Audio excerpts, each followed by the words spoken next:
What's good? What's good? What's good? Yeah, we get to talk some shit today. What's up? Good morning to everybody. Good morning to everybody. Good morning to everybody. All things as usual. Good morning. I hope you're well, man.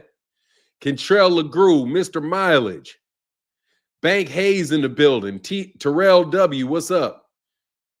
Coach Chris, what's up? Always good to see you, Coach Chris. Let me get you this wrench, Coach Chris.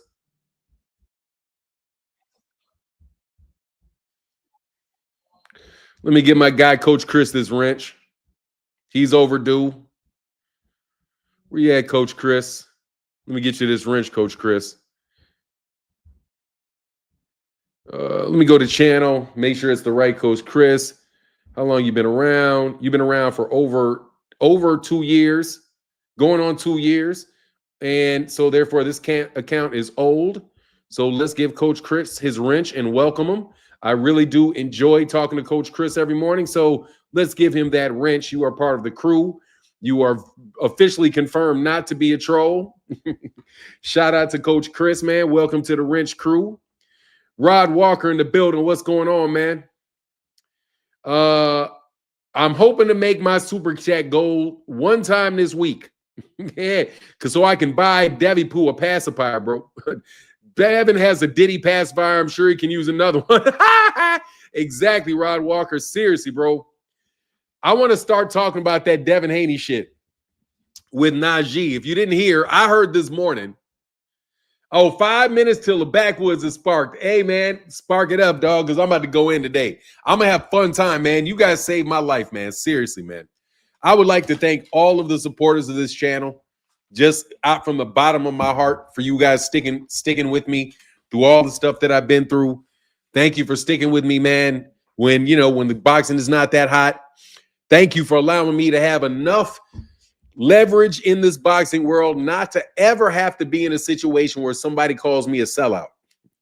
So I woke up this morning and I saw the back and forth between Najee of Cigar Talk and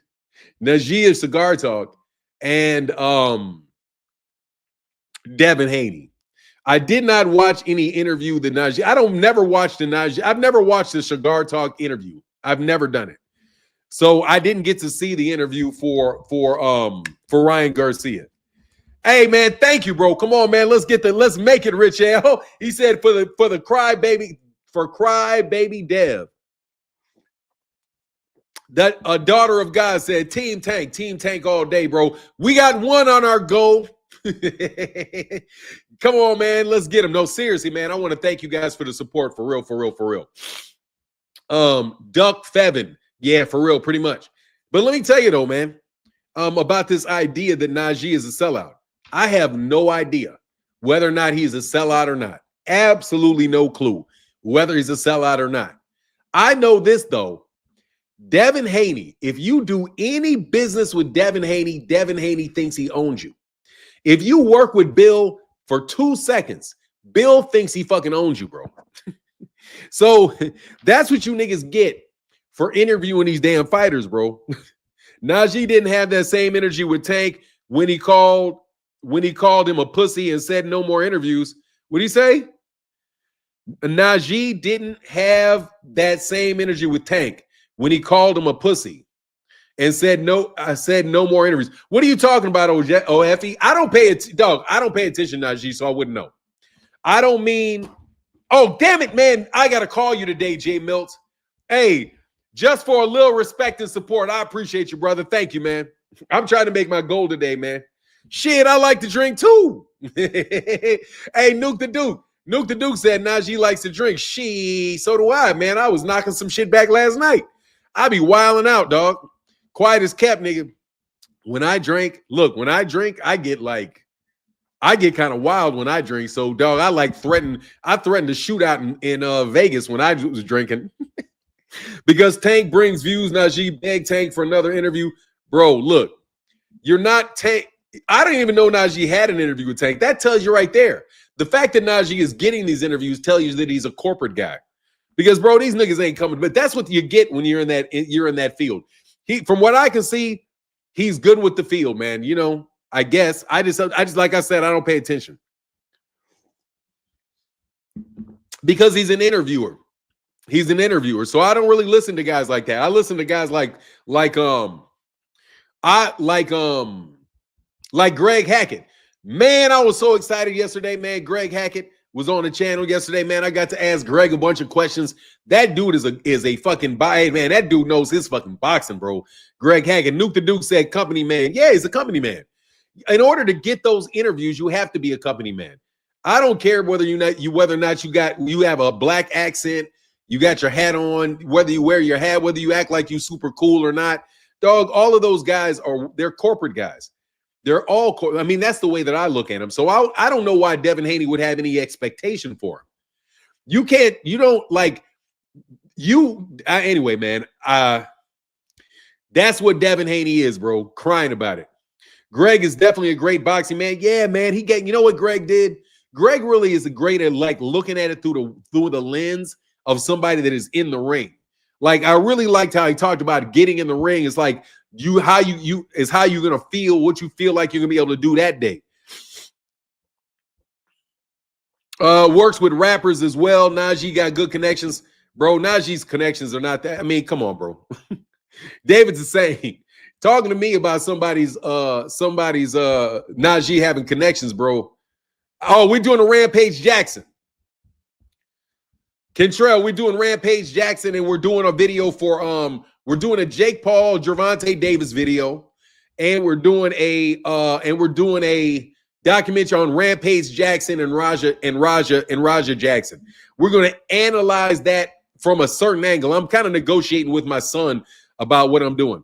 Oh, he said, I'm just saying, OG, like for real. Oh, I gotta show you something. Watch this shit. Watch this. I gotta show y'all something. Y'all niggas don't ever tell me nothing, okay? Don't tell me nothing. I want to show y'all something.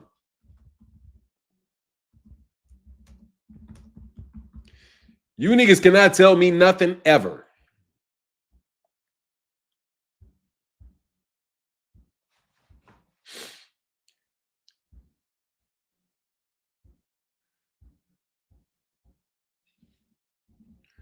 See, if y'all don't know game, let me put you up on game. Okay, I'm gonna put you up on game, dog. I'm gonna put you up on game. Give me 1 second. Let me show you. Let me show you what we talking about, bro. Let me tell you what we doing, dog. I want to tell you how black folk roll. I want to tell you how we roll, bro. Seriously. I'm going to show y'all because y'all always think I'm lying, bro. Video on Algieri's comments on Parker and Usyk. Oh, that there's no way that Parker should be fighting anybody but Joseph Parker. You're 100% right. 100% right. Yeah, I'll try to get to it. I got an editor now, and my editor's like down 3 videos for me. But yeah, we can get a short done on that for sure. Let me show you something, though, man. I want to show you something.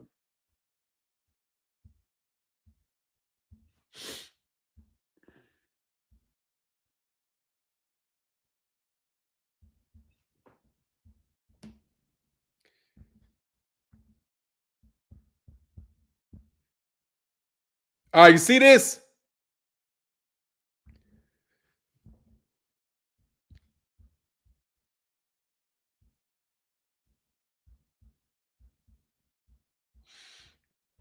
All right.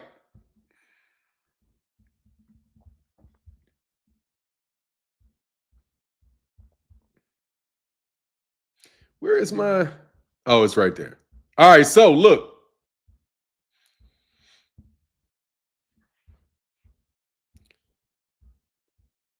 One more again. That's the Pope.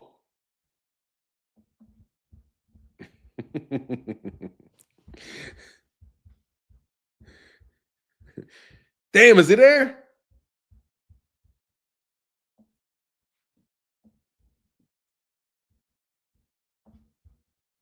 All right, hold on. Damn, it's not there. I thought I had zoomed in. All right, so anyway, I just want to tell you how proud I am of my big brother, bro. Oh, that's what I want to do. Give me 1 second, man. I'm trying to get used to this. All right, so let me go back here. Let me remove this. The PBC, yes, sir. I want to show you. I want to brag on something real quick.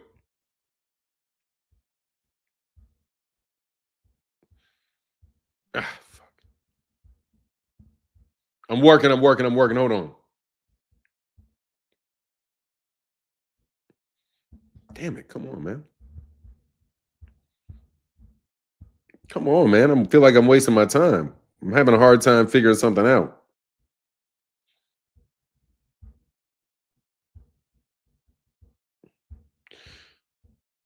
All right, I got you. Hold on. All right, that's what I wanted to do. I got to get close some of these windows.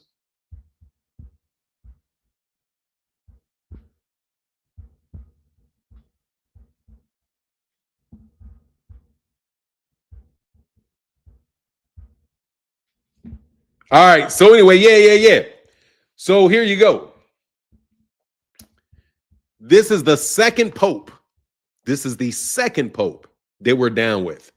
That is my brother, and that is the new pope. Okay? That is my brother, and that is the new pope. Okay? All right. So I don't want to hear nothing about y'all niggas if you can't pull up on popes. That is the second pope. I want to let y'all know this is the second pope that has blessed our family. The second pope. Consecutive popes. When you can put pope to pope, then you start telling me how you Negroes are connected. Usyk fighting someone with agility like his is trouble. I feel Agic moves well to give him problems, and Parker is clever as he gets it. Yeah, but the problem is they can't sell those fights. Jay Mill said, hey, and Kamal Oz. Okay, I got Kamal. Kamal says, video on Algieri. I'm sorry, where'd it go? Yeah, comments on Usyk and Parker. Yeah, for sure I can get to that, man. Popes are gangsters. I'm just telling you, said this man has God in his side. Try him if you want to. I'm just telling you, bro. I just want to let you know, all you little niggas. I just want to let you know, all you little niggas that be thinking you big time, bro, you are little itty bitty ass people, bro. And I'm just gonna, even when I'm sane and I ain't trying to start no fights with somebody, I'm gonna remind you niggas about that shit. Y'all better back the fuck up off me and leave me the fuck alone, bro. Because you better believe, bro, we've got shit from the Dalai Lama. Okay? We've got shit from the Dalai Lama, bro. Thank you. Personal presence from the Dalai Lama, bro. From the Dalai Lama, homie. And you know why that is? You know why that is? Because everything I told you is exactly why that is. So next time y'all think, hold on a second, man. Let me focus, Kamal. Kamal, you let me focus for a second, bro. Let me focus for a second. I'm gonna let you come up, and when you come up, we can do all of that. But let me focus right here for a second. Fanon, part of the MOB, man, y'all better chill out. I'm just telling you. That's my second fucking pope, bro. The Pope baptized my son. Thank you very much. The Pope, the last Pope, baptized my son in Rome. So when you niggas can have the Pope christen your son in the Vatican, then you niggas can start talking about me, okay? And by the way, my son went back to the Vatican. So I would just like to let you niggas know, and I mean this very politely, bro. A lot of people do not want me on YouTube. And a lot of people don't want me on YouTube for reasons that you guys should clearly understand, dog. All right. But I need to check my family tree. From Fanon, hook me up with a fine cousin. I need it in the family. I'm trying to tell you, dog. Y'all, look, man. I could tell you stuff about my family, bro, that nobody wants me to tell you, dog. Like, for real. There's some real crazy shit about my family that you guys, I will never say it, and you guys will never want to know. But trust you me, there's a reason that the Pope reaches out there's a reason that the Pope reaches out to our family when he comes into his popehood. And there's a reason that Pope is from Chicago. Did you know that the Pope is from Chicago? Yes, he is. Yes, he is. The last Pope we were down with, and the new Pope comes from my hometown. So I know you guys love coincidences and things. But I don't really believe in coincidences. I have personally myself named 4 mayors. I have enough political clout where I can put my finger on an election and get a mayor elected. That's how much money, election money, that I can control. When I donate to everybody does. So I just want to let you guys know, dog. Seriously. When I threaten y'all, you should take that shit very fucking seriously. Okay? When is the family reunion for 9? Speaking of Chicago, between Chris Brown concert and Wrigley and Oasis Shoulder Field, traffic is a motherfucker. Hell yeah, let's get that money, dog. I just want to let you know, bro. I'm not going to drop that subject because unless you can do this, I'm not trying to hear that shit, bro. And you can say whatever you want to say. My brother is underneath me. My brother is not over me. My brother is underneath me in my family. Thank you very much. I run shit. I just want to let you know I'm the man in my family. So if the number 2 man in my family, which by the way is a huge thing, gets called by the Pope, that should tell you how significant the number 1 guy is. And I'm that dude. So I'm going to let you niggas know from now on, dog. I'm not threatening nobody no more. I'm not beefing with you little niggas no more. I'm not doing anything of that. My family helped get a Pope named, okay? Fuck getting a president named because we already done that. We already got Barack Obama elected, bro. Trust you me. We already did the president thing. We moved from the president thing to the Pope thing, okay? You know why? Because we got out of government and we got into religion. Yeah, you guys are in trouble, bro. Seriously. All you dudes were playing around with my name and all that stuff, all that goofy stuff that you guys are doing. You guys are starting to feel the effects, bro. You're starting to feel the effects. But again, I'm going to say this, bro. Don't you ever talk to me, you little niggas, in your life, bro. Okay? That's Pope number 2. That's not Pope number 1. That's Pope number 2. And if you don't believe it, I'm going to show you Pope number 1. I'm going to show you Pope number 1 just so you think, in case you think this is some goofy shit. This is Pope number 1. This is Pope number 1. You see that? That's Pope Francis right there. We gave him a second killer spin table. That's my brother with the Pope Francis. And then this is my brother with the second Pope. That's the second Pope. Okay? This is Pope number 1. This buddy is Pope number 2. Now ask me a question. Do I have to show you pictures with Barack Obama? Do I have to show you pictures with Clarence Thomas? Do I have to show you pictures with George Bush? Do I have to show you Donald Trump? What else do I have to show you? Do I got to show you Putin? Is it necessary for me to talk about Putin? Is it necessary for me to talk about these guys? Or can you just understand that if we can get to the Pope, we can get to anybody? So I really want you guys to leave me alone and do not ever force me to have to come out of my character again, okay? Because it's not a good thing if I come out of character, all right? And I really want you guys to understand that because we are really big. I'm not talking about no Turkey al-Sheikh shit. Fuck that dude. That dude I don't care about him. That is a little ass dude, bro. That is a little ass dude. That little dude cannot do the shit we do, okay? So I want to let you know, if you niggas want to talk shit, show me your popes, bro. Show me your popes, bro. Show me your popes, okay? When you can start name dropping popes, then I'm trying to hear you, nigga. Until then, I need for you guys to leave me alone and let me be able to do this live stream without you stressing me out. Okay, Blue Blood? Okay, little guys? Okay, Bill? Bill, you cannot talk to a pope, bro. They're not going to take a present from you. Okay, and let me explain something to you. We gave the Pope a present.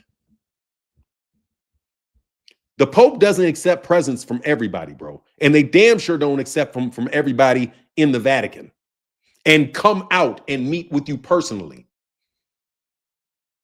and christen your children. So I would appreciate if you guys please never do this shit to me again. But we can get back to Najee talk, and we can get back to boxing talk. That was the most important message that I wanted to give you guys today, because a lot of people out here think that I'm playing around when I start saying, look, man, we got to fix boxing. We got to get Turkey Al-Sheikh out of boxing. We're not going to be overturning the Muhammad Ali Act. And like I told you, the Muhammad Ali Act was not interned.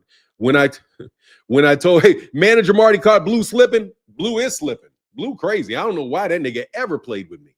What'd he do, Nuke? But anyway, let me put some links in the chat. Somebody want to come chop it up?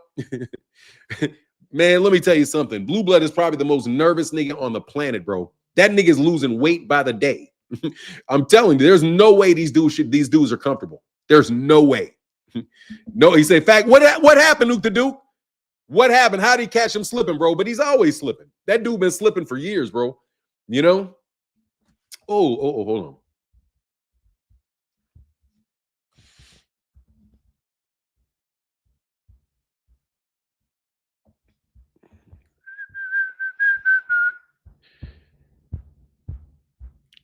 Hey, what'd he do? He always slipping. Where manager Marty at? I wish manager Marty probably on a show. Probably. Hold on one second. Let me get rid of this.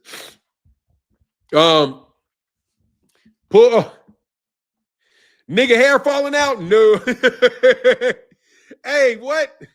Hey, somebody tell me what happened, man. I got to know what happened with manager Marty. Here's the link, man. Somebody hit the link, man. Somebody hit the link and let me know what happened, bro. Somebody hit the link and let me know what happened with Blue Blood, man. Because Blue Blood is a dude that need to get caught. He need to get caught up, man. Yeah, his hair should be falling out. I'm serious, man. I have no idea, bro. I have absolutely no idea. But I don't know. Back to this Najee shit, though, for real. I have no idea whether or not Najee is a sellout or not. No idea. More than likely, bro, the dude is just a hardworking guy trying to do the best that he can do, man. Yeah, I want to know what. Yeah, I want to know too. That shit is fun as hell to catch Blue Blood slipping. Kamal Haas. Yes, my man, Kamal. What up, Kamal? Fanon, what is up, dude? Hey, nothing. I just want to tell you I was bragging on my family, bro, because that's Pope number one. That's Pope number two, excuse me. That's Pope number one. That is Pope number two, bro. I just want to let niggas know. That's all I'm saying. That's what I was on today. I'm sorry, Kamal. Because we got some good business going in Italy, man.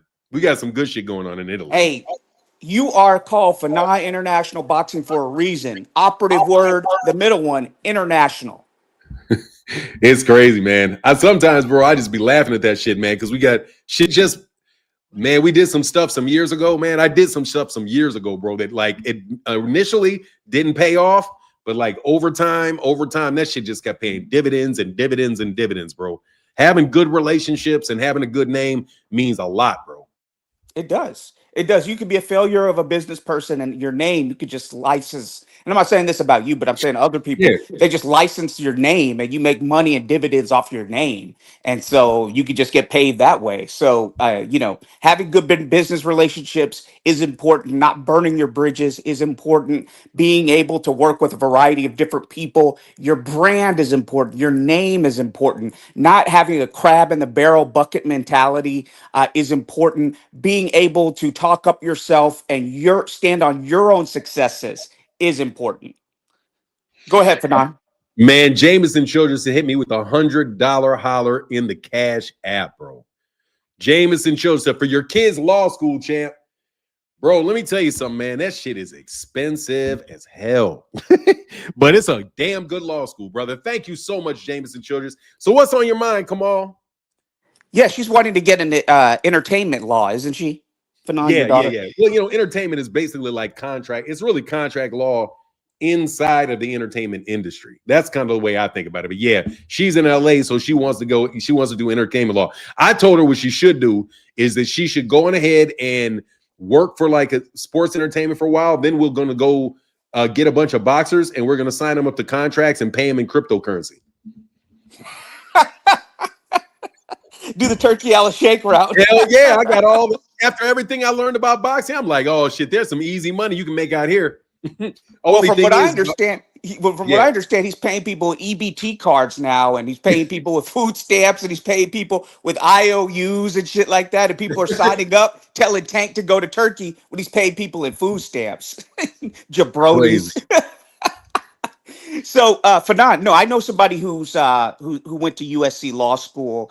It is expensive, but I don't look at it in the term of expensive, in terms of what she wants to get into in terms of law school and the business she wants to get to afterwards. It's a great investment because USC's entertainment law branch is very well connected. Of course, you think being in LA, it's a mecca of entertainment, right? But in terms of sports entertainment, you got one of the largest international sports agencies for agents out there in LA. I think it's called CAA. They represent a Yeah, lot yeah, of yeah. the, you know, Commercial artists. So yes, commercial artists, something. commercial artists, something I forgot. But they not only represent a lot of the top American athletes, but also a lot of the international soccer stars are also associated with CAA. So it's a tremendous, USC has tremendous opportunities for internships. And then in terms of contacts, it's second to none. So the person I know who went there works in Hollywood with entertainment law. He's done that, making seven figures since doing that in the early 90s. Hey, I Yeah, was that's wondering. big money out there. Yeah, let's start off with this. If you could play that look for that Chris Algeria video I sent from Boxing Scene, where he's talking about a theme that you and I have kind of, dabbled around with more, bigger stories out there. But the fact that one man's proclivities, one man's fetishes for an unnecessary trilogy, when he should be working on a better trilogy and better Beav and Beevil, which apparently is off. I don't know what's going on with that. Um, One man's lust for unclenched power, the would-be pharaoh of boxing, is standing in the way of the only fight that makes sense in the heavyweight division now. You want me How to to play it now? Yeah, I was doing that so you could play it. Hold on one second. Gotta get this off. Because no one should be in front of Joseph Parker. No one deserves.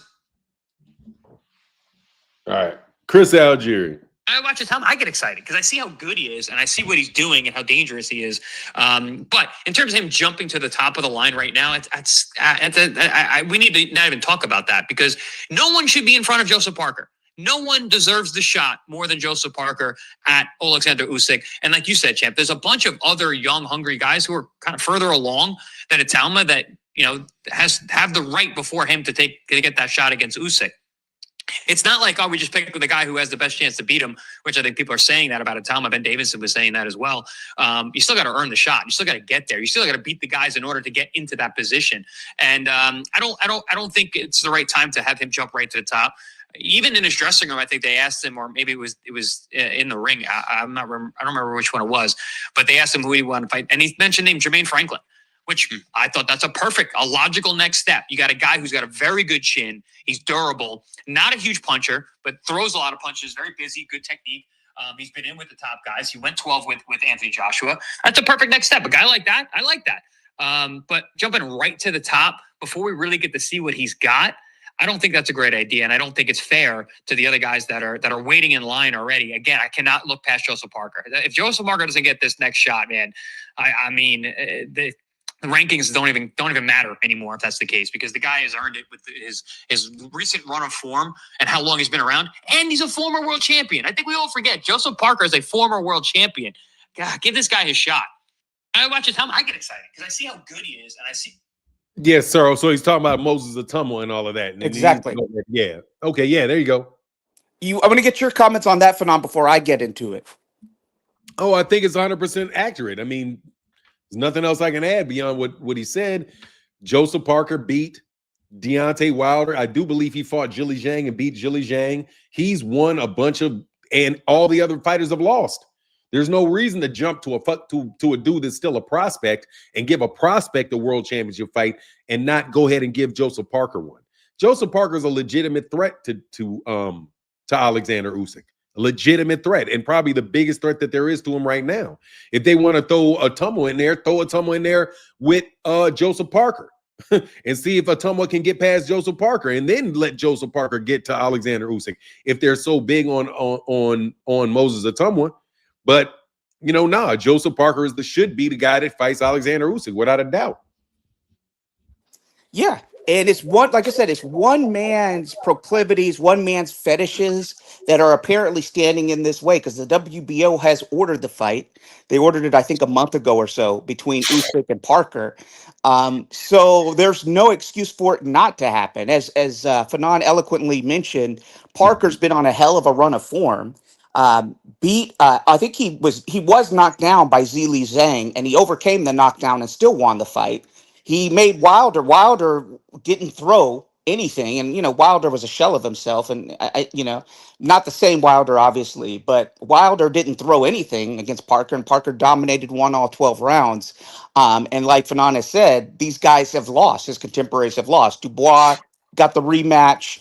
He lost in the rematch comprehensively. We know AJ's already lost to him twice. Fury's lost to him twice. And now, apparently, Turkey's insistent on making a trilogy between Fury and Usyk when the first two fights were really non-competitive. So what's the fuck is the point of a trilogy? It's kind of like when Fury said, I want to do a trilogy with Derek Chisora, and the third one will be as me as heavyweight champion. And there was no kind of pushback, Fanon. Do you remember that? When Fury said, I just want to do it. Let me tell you what I think that is. That's how the UK. I think that he's in bed with those UK dudes. That is fucking Frank. That's just as much Frank Warren as it is anybody. Frank Warren as it is anybody else. I don't know who promotes Atumwa. I think Atumwa's with Frank. Yeah, Atumwa's with Frank Warren. Yeah, there you go. That's Frank Warren. That's Frank Warren wanting to do that shit. That sounds like Frank Warren, because I don't believe that Joseph Parker is with Frank Warren. So Frank Warren wants to have another one of his fighters there, and he wants Tyson Fury there. That's Frank Warren.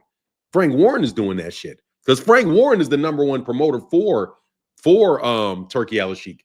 That's why he got all the beneficial matchups against Eddie Hearn and damn near gutted all of Eddie Hearn's people. So it looks like Frank Warren is the one that just wants to continue to have his fighters fighting for the championship belts. Is what I've always said about the UK. These guys are all trying to keep it in-house. So now all the belts are outside the UK, they just want to keep forcing UK fighters at those belts. The same way they did at 126 with Gervonta Davis when Gary Russell was at 126. That's what you saw with the other when you had Josh Warrington, Leigh Wood, and the Mexican journeyman all fighting each other and kept fighting each other. Dude, that's bullshit about the heavyweight division. They want that heavyweight division in the UK, and they're trying to dominate and monopolize all of the belts. But all the belts are gone, so now Turkey wants to force Usyk to just keep fighting Frank Warren fighters until hopefully he loses, and then they can get the belts back, and then they can get rid of Usyk. That's what they're doing. They're like doing a Don King. Like Muhammad Ali doesn't want to work with Don King anymore. Don King signs all the fighters around him, and then in order to get fights, Ali has to fight some of Don King's fighters. So what happens? Usyk's got all the belts. Frank Warren gets all of the contenders and forces Alexander Usyk to continue to fight his fighters over and over and over again until he finds a way to get those belts back, and then he can build a star.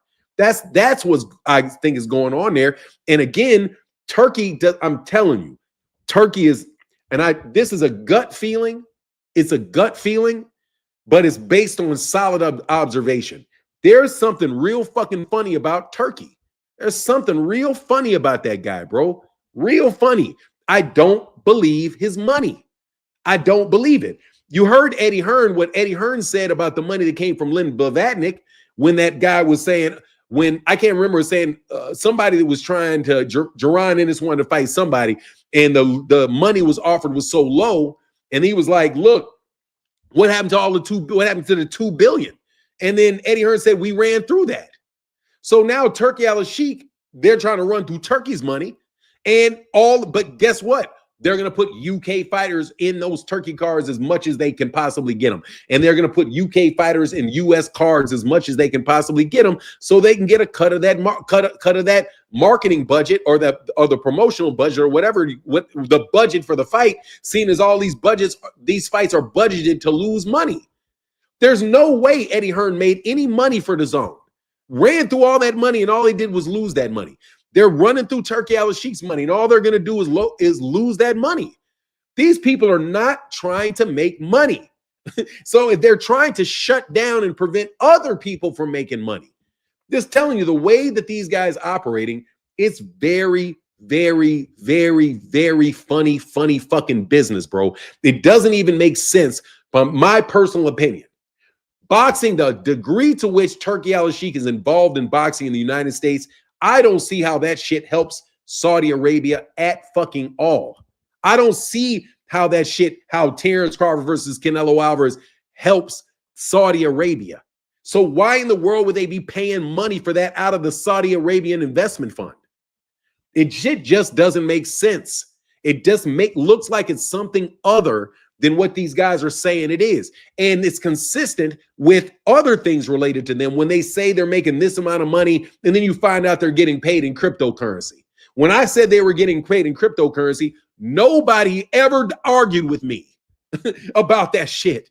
I found out these motherfuckers was getting paid in cryptocurrency, and then people started admitting that they were getting paid in cryptocurrency and acting like, oh yeah, but you know, when we get this money out, it's going to be way more money. Nigga, you're never going to get $20 million out of cryptocurrency. You're not going to get $20 million from cryptocurrency, man. You're not going to fucking do it. That shit is a sucker move, just like they bought that guy a house, right? They bought him a house. They might have just fucking signed a house over to his ass. And that shit don't make no fucking sense, bro. If you got all that money, why wouldn't you offer Tank some? Why aren't you offering Tank anything? Why aren't you trying to sign Arrow? Why aren't you knocking down Arrow's door? Why aren't you knocking down Jermell Charlo and it's bullshit, bro. It's a UK fucking fraud. This is what I see. A UK fucking fraud meant to suck the money out of the U.S. market and take it back to there and claim with all this, we've got this soil, his excellency, and you sucker everybody into signing up with him because he walks in like he's the king of Saudi Arabia, and he's not. He's an underling. He's not Mohammed bin Salman. If that was Mohammed bin Salman, then I say, okay. But I've yet to see Mohammed bin Salman say some shit about boxing. Unless there's somebody that has heard Mohammed bin Salman say something about boxing. I'm telling you, there's so much of this shit is fake, bro.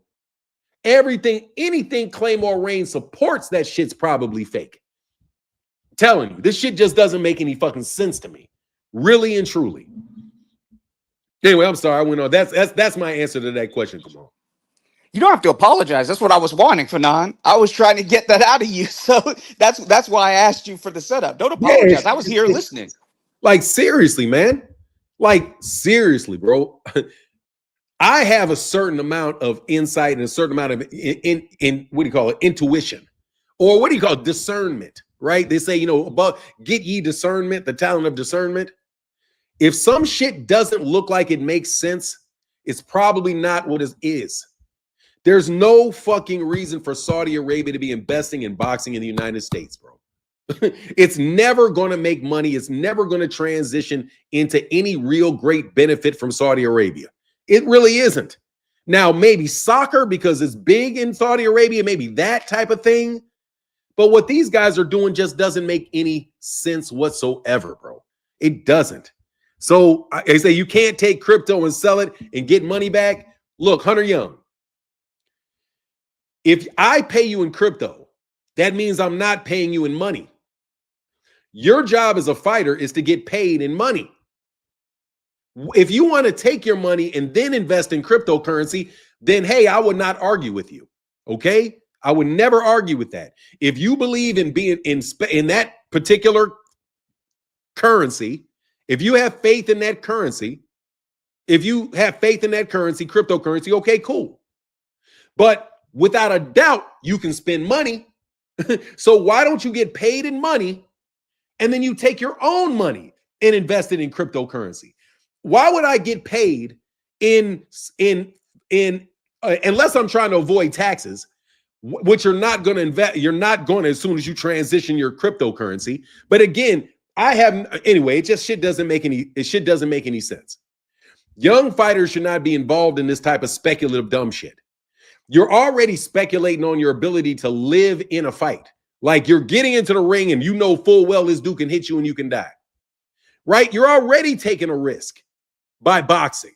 You know what I mean? It's not really too much of a risk to play basketball. I mean, I guess you can have a heart attack. People do that. But in boxing, you can really get killed in the ring. That's the only risk you should be willing to take.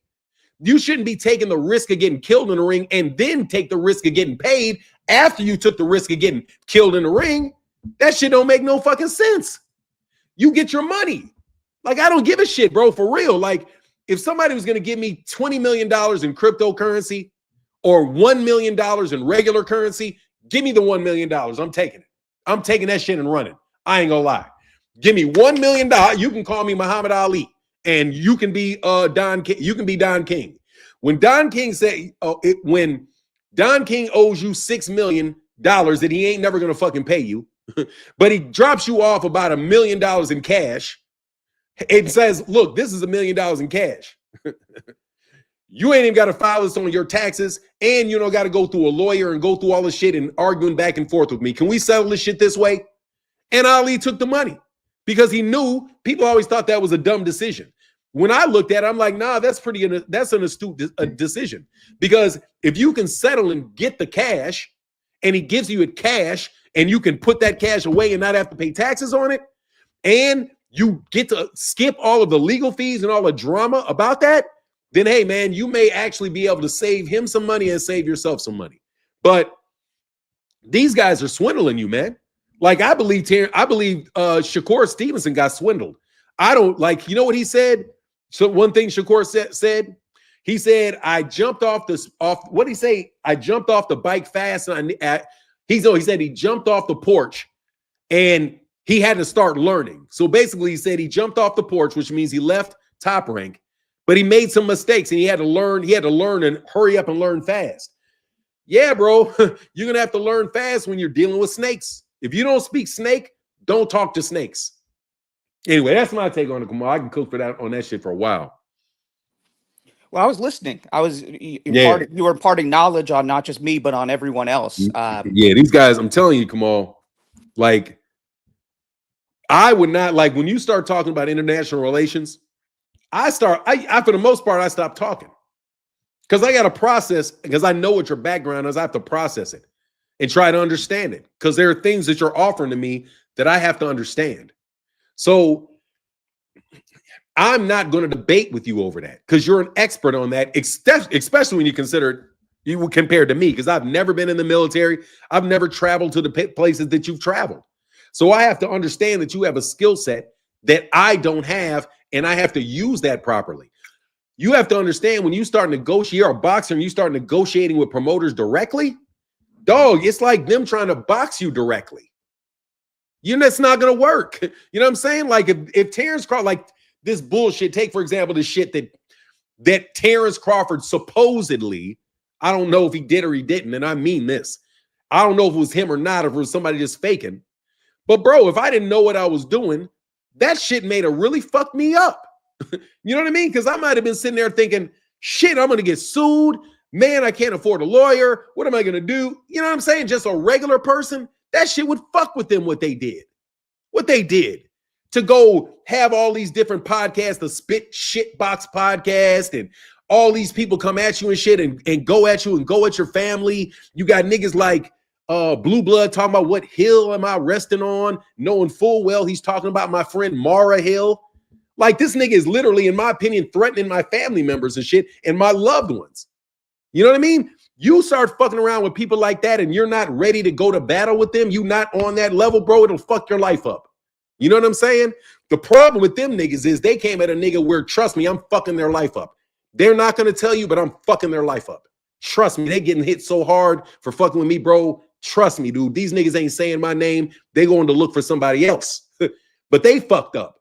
However, Shakur, they can run Shakur's name into the mud. They can do all kind of shit to Shakur because Shakur ain't got the backing. You know what I'm saying? So sit your ass, you young boxers, bro, you got to find somebody you trust that knows the game. You like Al Heyman telling you, man, it's like, so you niggas trying to do something better than Gervonta by not going to his guy. You're going to beat him on your own terms. Bro, you guys have missed out on one of the best advisors that you could have possibly had in your life, bro. Everybody over there in the PBC raves about Al Heyman, raves about the relationship with this guy and what they've done for his family. You never hear anybody say that shit about Turkey Al-Sheikh. People, the attitude about Turkey Al-Sheikh has dropped decisively. But I'm telling you, I think he's a fucking front. I mean, just for some old bullshit where they're trying to set up. And matter of fact, Eddie Hearn, I don't understand what he's doing with these tickets in Philadelphia, but this nigga is being accused of, have you seen that? The tickets in Philadelphia for that fight? No, go ahead, Fanon. I haven't heard about it. I'm listening. Okay, so I'm not the best at explaining this, but basically there's Ticketmaster and there's some other site that is the primary ticket seller for that event. And basically this website called Boxing Tickets Boxing Tickets that track all the ticket sales and all of that was basically saying that, oh, Eddie's up to his own same bullshit. He's taking these tickets off the initial site and put them on a secondary ticket site, trying to hold them back so people don't see them, hold them back until later on closer to the fight and then re-release them for accelerated prices. So what they're doing is, I think what they're doing is they're taking chunks of tickets off and moving it over to resellers and then waiting for the tickets to sell. And then they'll put the other tickets back on there at an elevated price. Because you remember what Eddie Hearn used to do in the UK with AJ. I thought we had laws that they couldn't do that, where they were saying, they couldn't market selling out, AJ selling out in 3 minutes, and we all knew it was bullshit. I thought we had laws that prevented that in America, that he couldn't do the same thing that they did. That's why his ass came here. Because this is what it was. This is what he used to do in DC. This is what Eddie Hearn did in the UK. As soon as the tickets go on sale, they take it off of this. They buy them all up themselves and give them to resellers. The resellers hold the tickets and then mark them up 40, 50, 60%, and then put them on a secondary ticket market. It wasn't just Eddie Hearn doing it. It was a lot of concert promoters doing it in the UK. So then the UK government passed a law and said that prevents anybody. What's up, Jay Mills? I see you, brother. Eddie, I'm good, brother. I owe you that call, bro, for sure. Yes. So what Eddie Hearn did is he takes the tickets off the market, puts it on a reseller, marks it up 50, 60%, and sells it back to you, claiming that the tickets sold out. But the tickets didn't sell out. That's basically Eddie Hearn bought all the fucking tickets. That's some shit that Floyd Mayweather's done in the past too. He's bought big blocks of tickets himself, and then when he bought, because basically you can make a lot of money that way. If like Gervonta Davis and Jake Paul let me buy a big block of tickets at a less than under the market price, then I can then get those, sell them on a regular ticket, on a secondary ticket market, and I can pull all the profit myself. So it's basically playing games with the venue. And bro, Eddie, stop that shit, bro. Stop ripping off Americans, bro. Just put the fucking tickets on there and let us buy it at the fucking ticket price that you have, bro. That's a game that they're playing to try to juice Americans out of more money and make it more expensive. If you just put the shit on the site and everybody can buy the ticket, then the ticket prices are not going to go up. They're going to sell out on that site and it'll be it. But no, they want it on 5, 6 different price sites so that they can buy the tickets, jack the price up. But then they take the gamble that if the fight's not popular, then they get stuck with all of those tickets and they wind up selling the tickets at a loss. But that's called speculating. That basically is like they're gambling. There's a form of gambling on the gate. You're gambling on the gate by saying, oh, if I just buy these up at a under market, because that's what that ticket guy said about how the tickets they took off. They sold the tickets to the resellers at under the ticket price, under the face, right? So say it's $100 ticket, they sell it to a retailer for $60, right? So nobody bought it at that price. This is just somebody that bought a bulk of them and now is going to go try to sell them all. But what it is, I really think it's Eddie. This is just my belief. Eddie and people that are close to him that get those deals, and it's a way really to welsh off the fighter because if the fighter's getting paid off the gate and this dude is doing resale deals behind your back, Jaron, you're going to lose a lot of money in that gate. I think that, I mean, I can let you think, you guys can think through that problem with me. But if I get paid for the gate, and the gate has, and there's one ticket from the gate, like if somebody walks up and buy a ticket, or the official seller of the place, right? And I get paid off the money that those guys get for the fight. But Eddie is taking tickets off of the site, selling it under value, giving it to his friends. I don't know if this is true or not. I'm just speculating. Gives it to his friends, and then his friends sell the tickets. But guess what? You don't get, the fighter wouldn't get credit for what the reseller sold it for. The fighter would only get credit for what Eddie Hearn sold it for. So Eddie is he could be allegedly underselling the tickets, getting them away, and then he earns the money. The fighter doesn't earn the money. Does that make sense to you? I mean, that's a fucked up. Does that make sense? Come on. Yeah, no, I was just going to respond to your question because I was still listening. Yeah, if true, like if you said allegedly, if true, I thought that stuff was only in the UK, and I thought that that's why we in America were saying AJ doesn't really sell out Wembley in 3 minutes, and it was fake. It was all bait and switch Eddie Hearn tactics, and I thought that we had laws that prevented that. But if true, that would be really messed up. I mean, if true, I mean that's something that I thought they couldn't do over here. Yeah, I think that's what it is. So let me say, this is what I think it is from reading boxing tickets, and what they said was the shenanigans. To say it like very, very clearly. If I sell the tickets on Ticketmaster, and that is the official site is Ticketmaster, and I as a boxer get paid off the ticket sales from Ticketmaster, right? And they sell $5 million worth of tickets. I get paid off $5 million worth of tickets. But say $2 million of those tickets are underpriced tickets, right? So I should have got 6. But the promoter sold it at less than face value in bulk. So I'm getting 5 when I really should have got 6. But you take that million, right? The million, and think, oh, the resellers are now selling that for a profit. So the money that you missed out on, that 60%, that 40% is being given to the reseller. And if the reseller has a relationship with the promoter, then the promoter can get a kickback from there.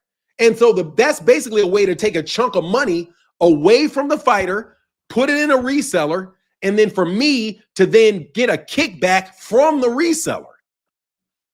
Yeah, I could get over like that shit. I could fuck a boxer over like that real easy. Let me think through this again. Could I rip off a boxer like that? I think that would work.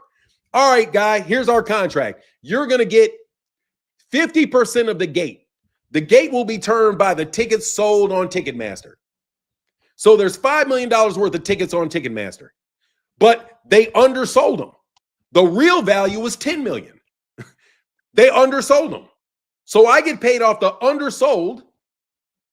But if you get a kickback from the reseller, you can actually get the $5 million yourself.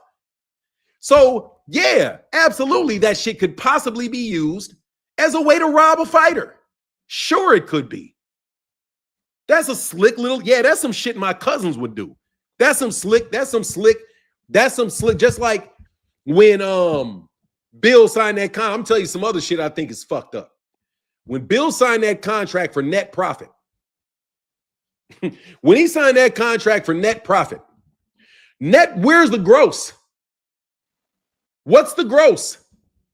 He's getting paid off net, which means these guys can basically hire YouTube channels, they could take all that money. They could be playing, I'm saying hypothetically, they could be paying Blue Blood, they could be paying Najee, they could be paying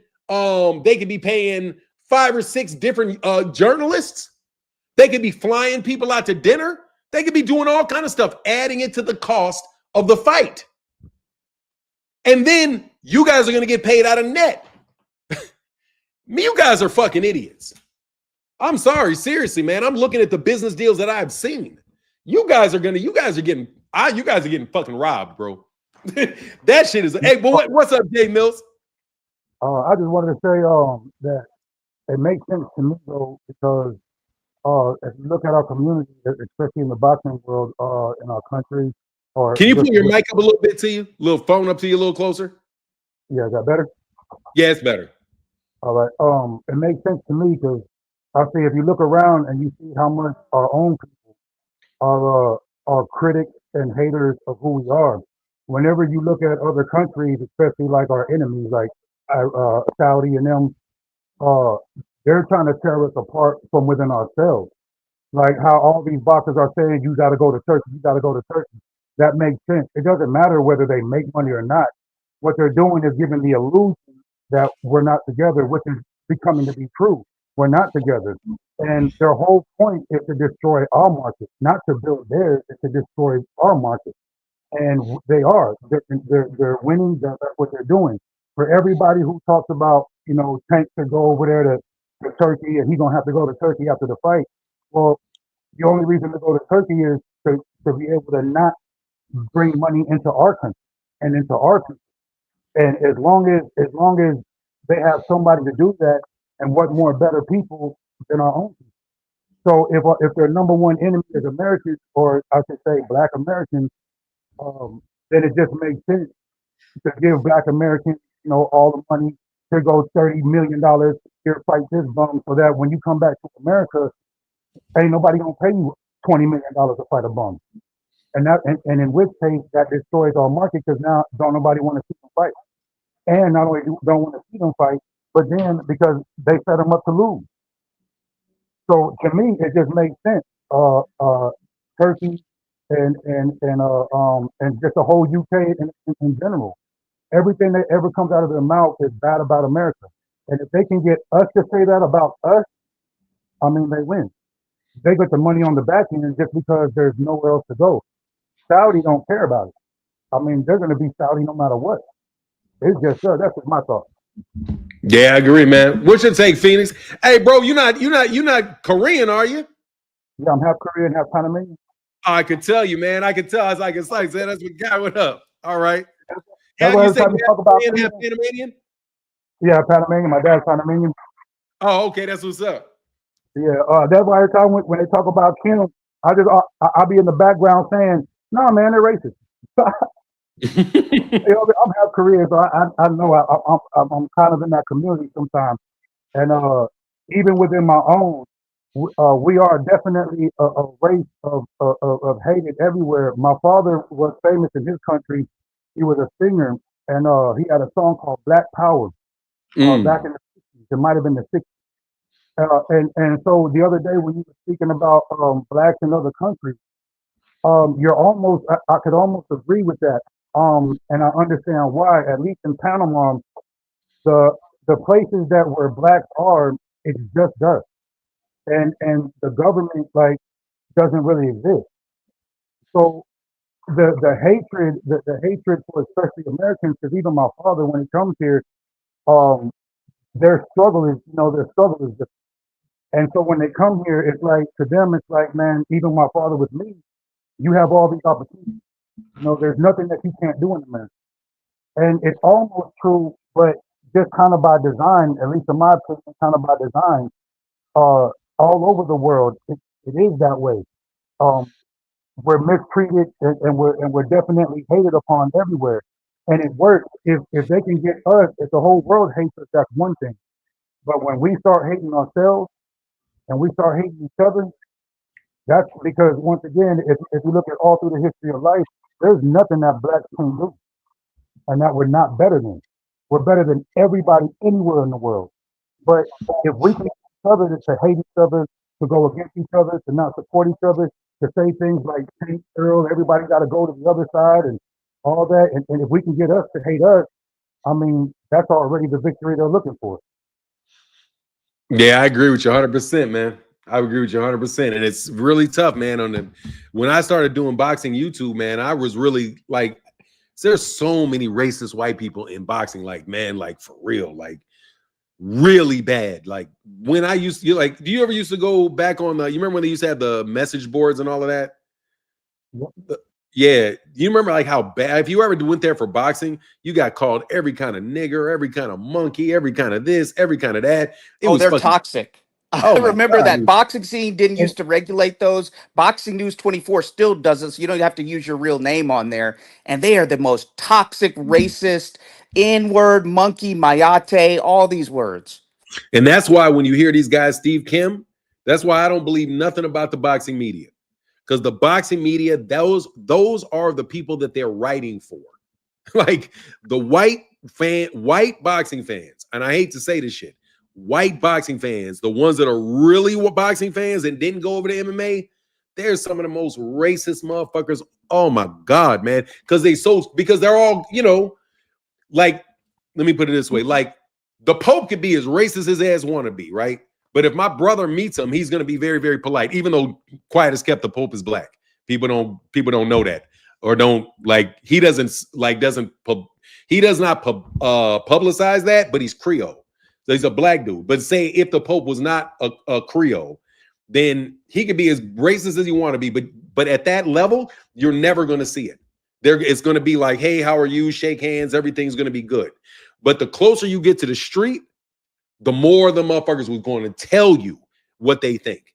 And telling you, man, first of all, most Europeans don't like other Europeans. Like, very underrated, underknown thing about white people. They war with each other all the time. There's a bunch of sects of white people that really don't fucking like each other. But all of them got problems with Jews, and all of them got problems with black folk. But at the end of the day, though,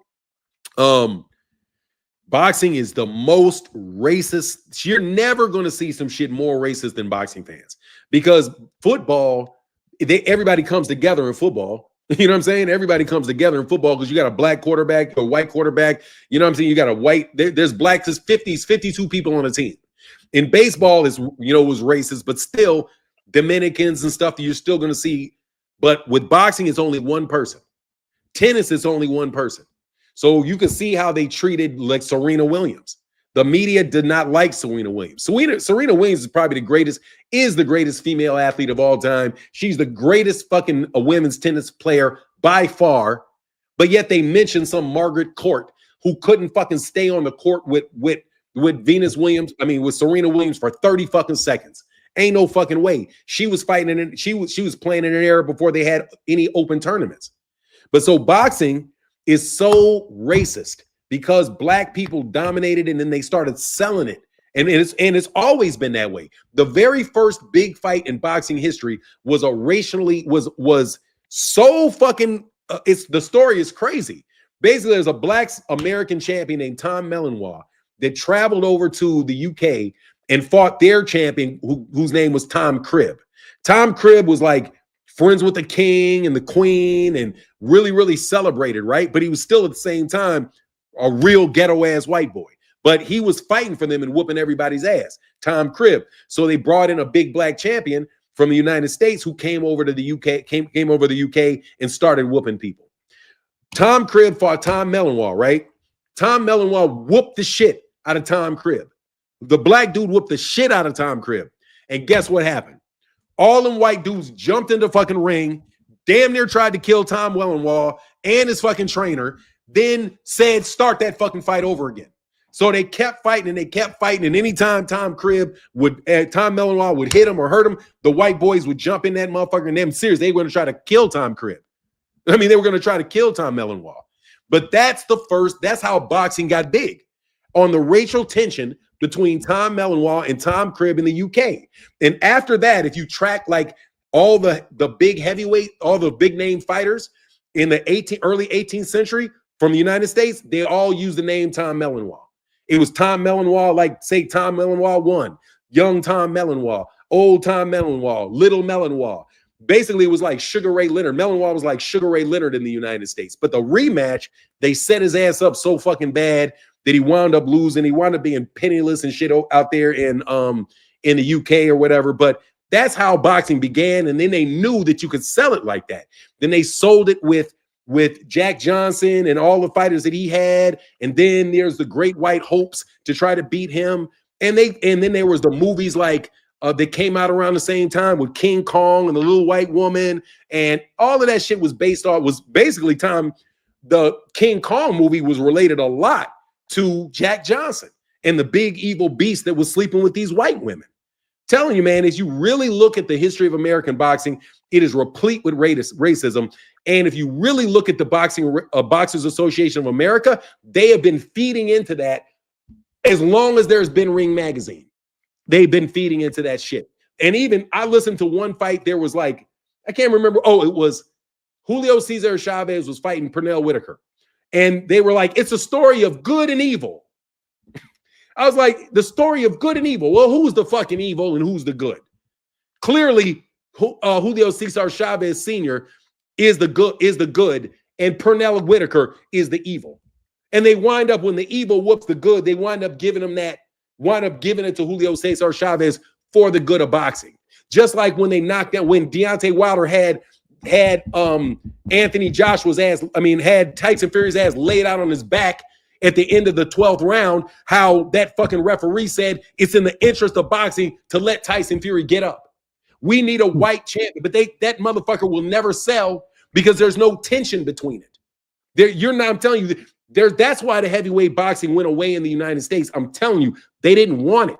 And they started putting a lot of money into team sports. They started they took money out of amateur boxing, man. There's a lot of amateur tournaments that got shut down because people didn't want to support it anymore because they didn't want another loudmouth Muhammad Ali running all over the world, ending the fucking draft, freeing prisoners and all that shit. They don't want any Black American to be sitting on top of Black America like that. And there is no sport. When you are the best boxer in the world, you are the king of sports in the United States. Mike Tyson was the king of the fucking sports when he was the top fucking fighter. Floyd Mayweather was damn near the king of sports, and he's a fucking welterweight. Imagine if we got a real American champion, or if Deontay Wilder would have been given that knockout that they stole from him. And he just would have went on and continued to fight. He would have had so much, he would have been so big coming off that. But for the good of boxing, we got to let this dude wake up and damn near will do smelling salts on his ass. For the good white people boxing. Yeah.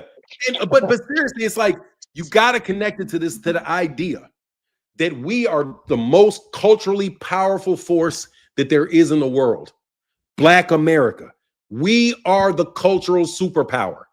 That's what we are. There's nobody else that can get people throughout the world to dress like them, to talk like them, to act like them, because even though they hate America, they know they know it's white America and we're the counterpoint to white America.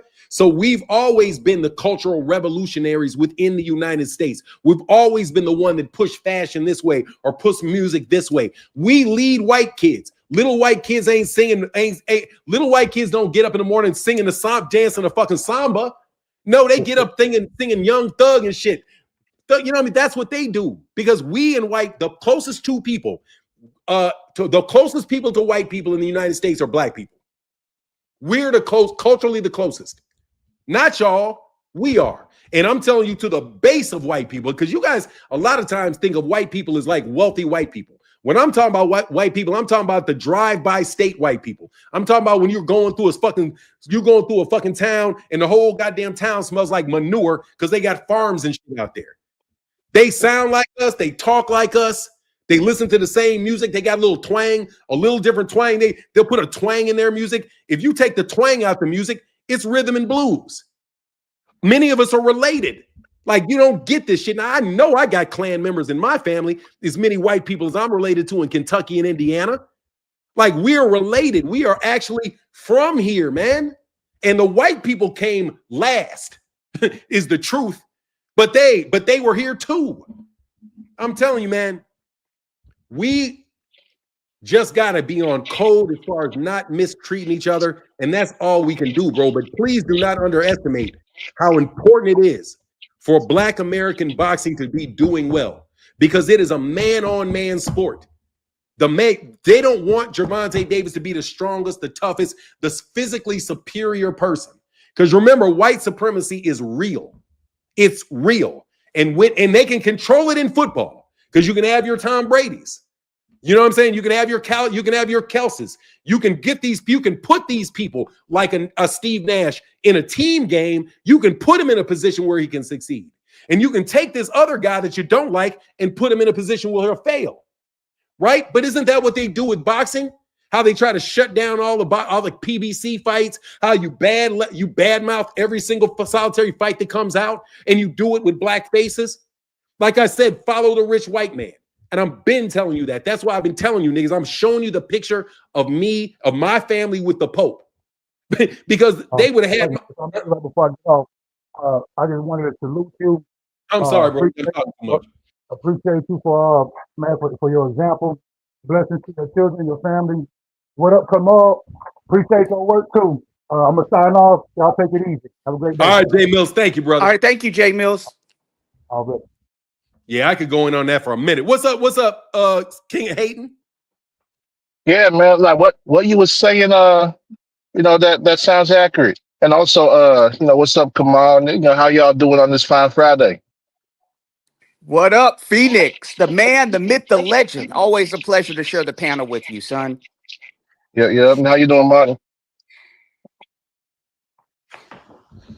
You there? Yeah, that's me. How you doing? No, I'm good, brother. I can't complain about shit, man. My dad had a stroke, so we got to had a couple strokes. So we got to do all the like cleaning and all the, all of the different bodily functions we have to help take care of. So, Yeah. parents, you know what I'm saying? Your parents get older, man, get prepared for it. If you don't want to put them in a home or something, Yeah, I feel So you on that. we're not putting my daddy in no home. That's what's up. That's what's up. Keeping that with the family. Yes, sir. Man, what you was saying about that Tom Mellenwall and dude that was whooping his ass, that. Tom Cribb. No, Tom Cribb was a white boy. Tom Mellenwall was a black one. Tom Mellenwall was Okay. Mellenwall was whooping. Okay. Tom Cribb. Okay. And then So Tom Cribb, that. basically think that Tom Cribb is basically like a hoodlum that is from the UK. And he was like whooping his ass in Tottenham or some shit like that. So the whole town of Tottenham was on his ass. So that kind of reminds me of when Tank was whooping Devin's ass in that sparring. That's what that story sounded like. Every time Tank started getting off on him, Floyd want to jump in, Bill want to jump in, people want to start talking to Tank, and it makes sense because they was mad. They didn't want to see a black man, whooping on a white kid. And you know how it is with Devin and Bill. They don't like black people. That's why they always be tearing down all the other black fighters. They'll say Tank ain't the face of boxing.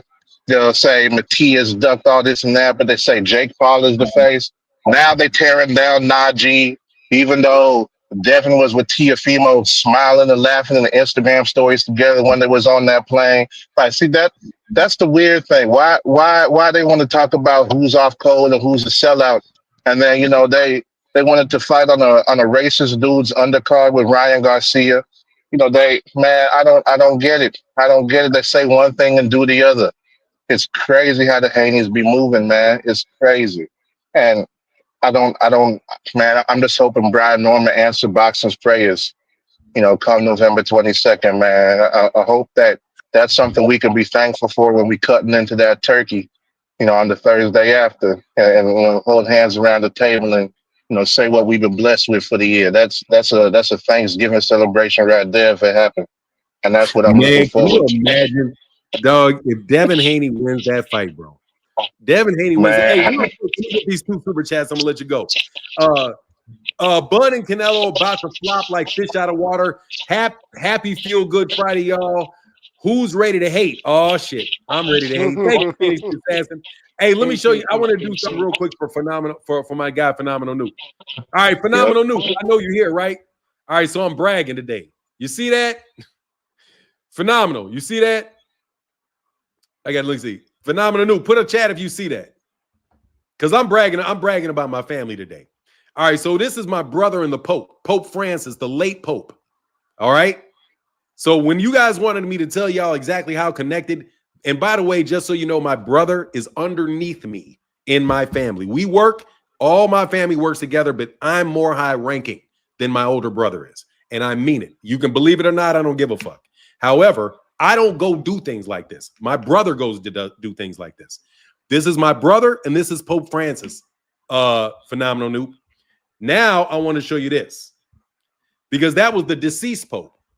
And we had gifted him a table tennis table. At the time, he christened my son, whole nine. And then when we get a new Pope, this happens. Let me show you. So you guys just know that I'm not lying because you guys always want to call me liar. But I want to talk to you about this because of Turkey al-Sheikh. This is the new one. Okay. That is the new Pope.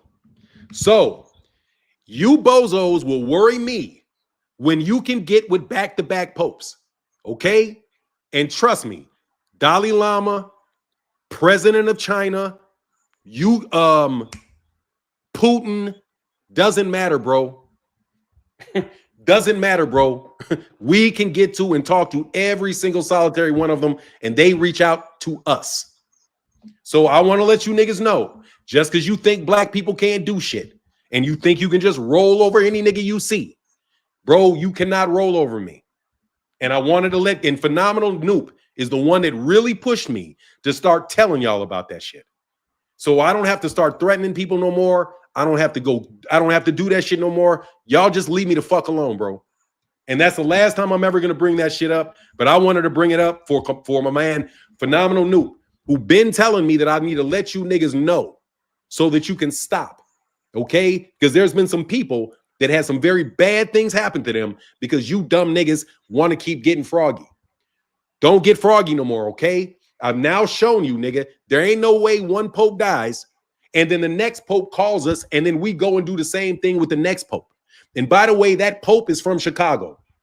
He's from Chicago, from the archdiocese, started in the archdiocese in Chicago.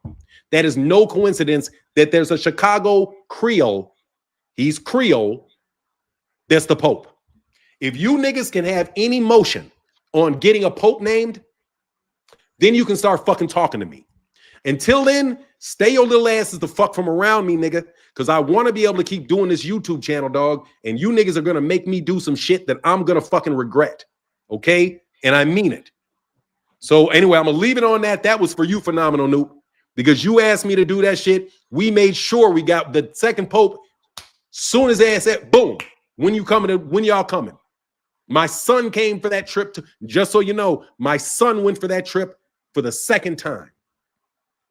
So unless you can get your son blessed by the Pope, shut the fuck up and leave me alone. And you better believe I'm Catholic by marriage. Okay, so Noop, I just want to let you know, and that's the last time I got to do this shit. I don't have to flex on you niggas no more. If you guys can't catch a clue, then whatever happens, happens. And I mean it. Whatever happens to you happens. I'm not getting in the middle of it anymore. I'm not being cool. Whatever happens, happens. But you little nigga blue blood, you better know that this nigga is not feeling well. Okay? I don't care how these niggas are talking and smiling. Nigga, they're under big fucking pressure. Okay? And you better believe I'm the nigga that got those fucking RICO charges going. Me. Me. I told you niggas in a video what was going to happen to Tyson Fury and what was going to happen to Daniel Kinahan. And I told you niggas and told Daniel Kinahan's people, no business in the Northern Hemisphere, in the Western Hemisphere, if you're not dealing with me. And them niggas went out of business. Okay? So you niggas do not get this. The reason I be flipping off is because I don't want you niggas to fuck around and get hurt. Okay? Don't ever try to come up to me. Don't ever get loose with my family. Never. Because we are protected in a way that you niggas cannot conceive. Okay? You niggas will fuck around and get hurt just fucking around. All right? There's a reason that they call us. A very good reason why they call me. So y'all let y'all cook for a little while, man. Go ahead. I wanted you to know that, Phenomenal Noop, though. You can't fake that, nigga. And I want to let you know, I was given something that you can't fake. Go find Najee and ask Najee to go fucking meet with the Pope. Go call Najee and ask him to get you a meeting with Barack Obama. Go do it. Go do it. Go to fucking Putin. Get to Putin. That's what I want you niggas to do. Get to Putin. Get to Putin. Get to Vladimir Putin. Vladimir knows me. Vladimir Putin knows me. Been known me. But that's okay. You niggas need to leave me alone, bro. And that's the last I'm doing to that shit. But I wanted to let you know that, Phenomenal Noop. As soon as we got our deal done with the Pope, the second Pope, I was going to let you personally know that, nigga, we strike deals with the Pope. You niggas can't strike no deals with the Pope. You niggas can't strike no deals. We move fucking product outside the United States with no tariffs. Can you niggas, watch this shit. I can get anything sent into the United States with no tariffs. The shit doesn't even go through customs. The shit just flies straight in the country. niggas. Anyway, I'm sorry, man. I'm done. I just want to let you niggas know that because sometimes you niggas like to call me crazy. I'm not crazy, bro. That is a legitimately my brother, and you niggas know well he works for me, not the other way around. He's his own man, but trust me, I'm the nigga with the heat. Believe me. He does the business. I provide the heat. So I would suspect you niggas would stop trying to fuck with me, nigga, before we got to provide some heat. Okay? I'm Martin Blackwell, nigga. Google me. Okay? Google me, nigga. I'm done. I'm sorry, man. But them niggas been on my nerves so much, bro, that when we got that second pope, I knew we named the pope. I knew we named that pope, bro. I knew who to put, man. We knew that. Because we got a lot of money, bro. You know why the pope wants us? Because we got more money than, my family got more money than God. That's why. Because them Greeks got more money than God. And my family fucks with me. All my family fucks with me. So good luck, bro. Good luck, Bill. Get with the Pope, Bill. Fanon is Mansa Musa up in here, man. Hey, I was going to say this and hop off, Fanon. You know, you were right about the discrimination and hatred from other Europeans and whites to each other, man. If you ever watched the movie Gangs of New York, actually, the English had raped and pillaged Ireland for years. And when the Irish came over to America, man, they faced a lot of discrimination. There were whole businesses that used to say no dogs or Irish allowed. You know, those were the signs in the businesses. And then also they in the turn of the century, last century, they limited Mediterranean immigration here. So your people, Fanon, Greeks and Italians, they specifically limited them coming through Ellis Island. So they put a quota on them. That's why a lot of the Italians had gone to South America afterwards. A lot of them went to like Argentina and Uruguay because of America's racist laws against the Mediterranean. So when people want to do this revisionist history, want to teach the history where we're not really highlighting what America's overcome in terms of racism, not only are they sparing the unique suffering of African Americans, but they're also sparing the racism that Europeans demonstrated against each other, Fanon. Yes. Oh, man. They're vicious, bro. That's why I always fuck with Irish people, man. People don't understand, bro. Irish with a test run. Like that, like if you like the history of the U.S., man, with Bacon's Rebellion, before Bacon's Rebellion, there was no such thing as white people. The Africans, the Irish, and the Scottish were all treated just like they were all treated the same. They were all kept in prisons together. They were all living in the same areas. They were all marrying each other, having babies with each other.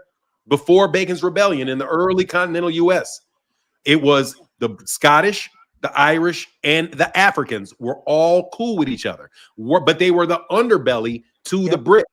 So after Bacon's Rebellion, to quash Bacon's Rebellion, the British gave to the Irish and to the Scottish the rights of an Englishman.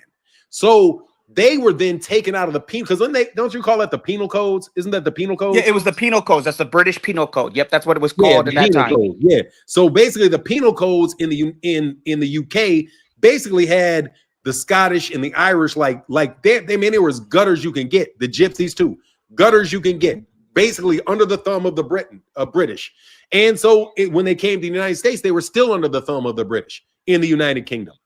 But after they had a revolution and the British squashed the revolution, they gave additional rights to the Irish and additional rights to the Scottish and said that they could be treated as Englishmen in the United States. And that was when there was the divide between the poor whites, the Irish and the Scottish, and the Africans, because then they were encouraged to remove all the rights from the Africans. So they were allowed to rape their wives. They were allowed to do anything to Africans. That was one of the benefits that the Irish and the Scottish got from the British after Bacon's Rebellion. And that is what was the real basic started the battle between white people and black people in the United States. And most of the white people, right, who are just like mutt white people, they're a combination of Irish, Scottish, German, you know what I mean? But that's that mix, the mix between the Irish, the Scottish, and now these people could become white and they could mix with each other and create white people or British people, or what do you call the right of an Englishman. The Englishmen mean white men, Englishmen, and then later on, they brought in the Jews, they brought in the Italians, and everybody gradually in the United States got the rights of an Englishman. But for a long time, you also have big splits between the Protestants and the Catholics, right? Because there's all kind of different religion splits between what we consider to be white people, and it's and we have an oversimplification of who they are. So, like for my mother has O type blood. Like she has O type blood. I don't know what my blood type is, but I think my blood type is O. Mine's O positive. Oh, what do you say? Mine is O positive, Fanon. That is the oldest fucking blood in the world. That means your shit is old as fuck, Kamal. You go back, your family goes back a long way for you to have O blood. Because O blood can be given to anybody, but you can't take it from anybody. Anybody can take Kamal's blood. Anybody. Any sick, you know how valuable this dude's blood is? I'm a universal donor. Absolutely. Yeah. And then, but also you got to understand the age of the O blood type itself. That is the original human blood type. That's the original human blood type. For you to even be able to produce that. He said, yeah, I do too. A phenomenal nuke got O blood. Yeah, dog, that's like wizard blood, bro. Like that's wizard blood. It's wizard blood. Absolutely. Yeah, because because anybody can take it. You can give something and it's going to work with anybody's body. That means you're an original man. Most people, No, most people are not. No, most Hunter people Young are has been wrong. That guy Hunter Young's been wrong on a lot of stuff, Fanon. I've been paying attention to his comments. The rarest blood type? They're always the rarest. It's a universal. Yeah. That's why they encouraged me, Fanon, when I went to the DMV. They were like, hey, look, if you die or anything, you want to be a organ donor. Because they were saying your organs would be of good use to a lot of different people if something were to happen to you. So Hunter Young, I've been paying attention to his comments. That guy's been wrong a lot in the comment section over the past few days. Yeah, you just kind of missed that. Go ahead. Yeah, if you kiss that. O for sure is the rarest blood type. Most people do not have blood. O blood. O blood is rare as shit. I don't know what's the most O negative or O positive. Which one's the most rare of those? But I know which one. It's huh? Yeah, it's H positive is the. What'd you say? Because it's H positive. I got it in my blood. You have what positive? I got that H positive. H positive for hate. Hater positive. You went in and out, Phoenix. You got that H. Can you say that again? I got that H. He got hater positive. Yeah, I got that H positive blood. H positive. So ain't nothing more rare than that.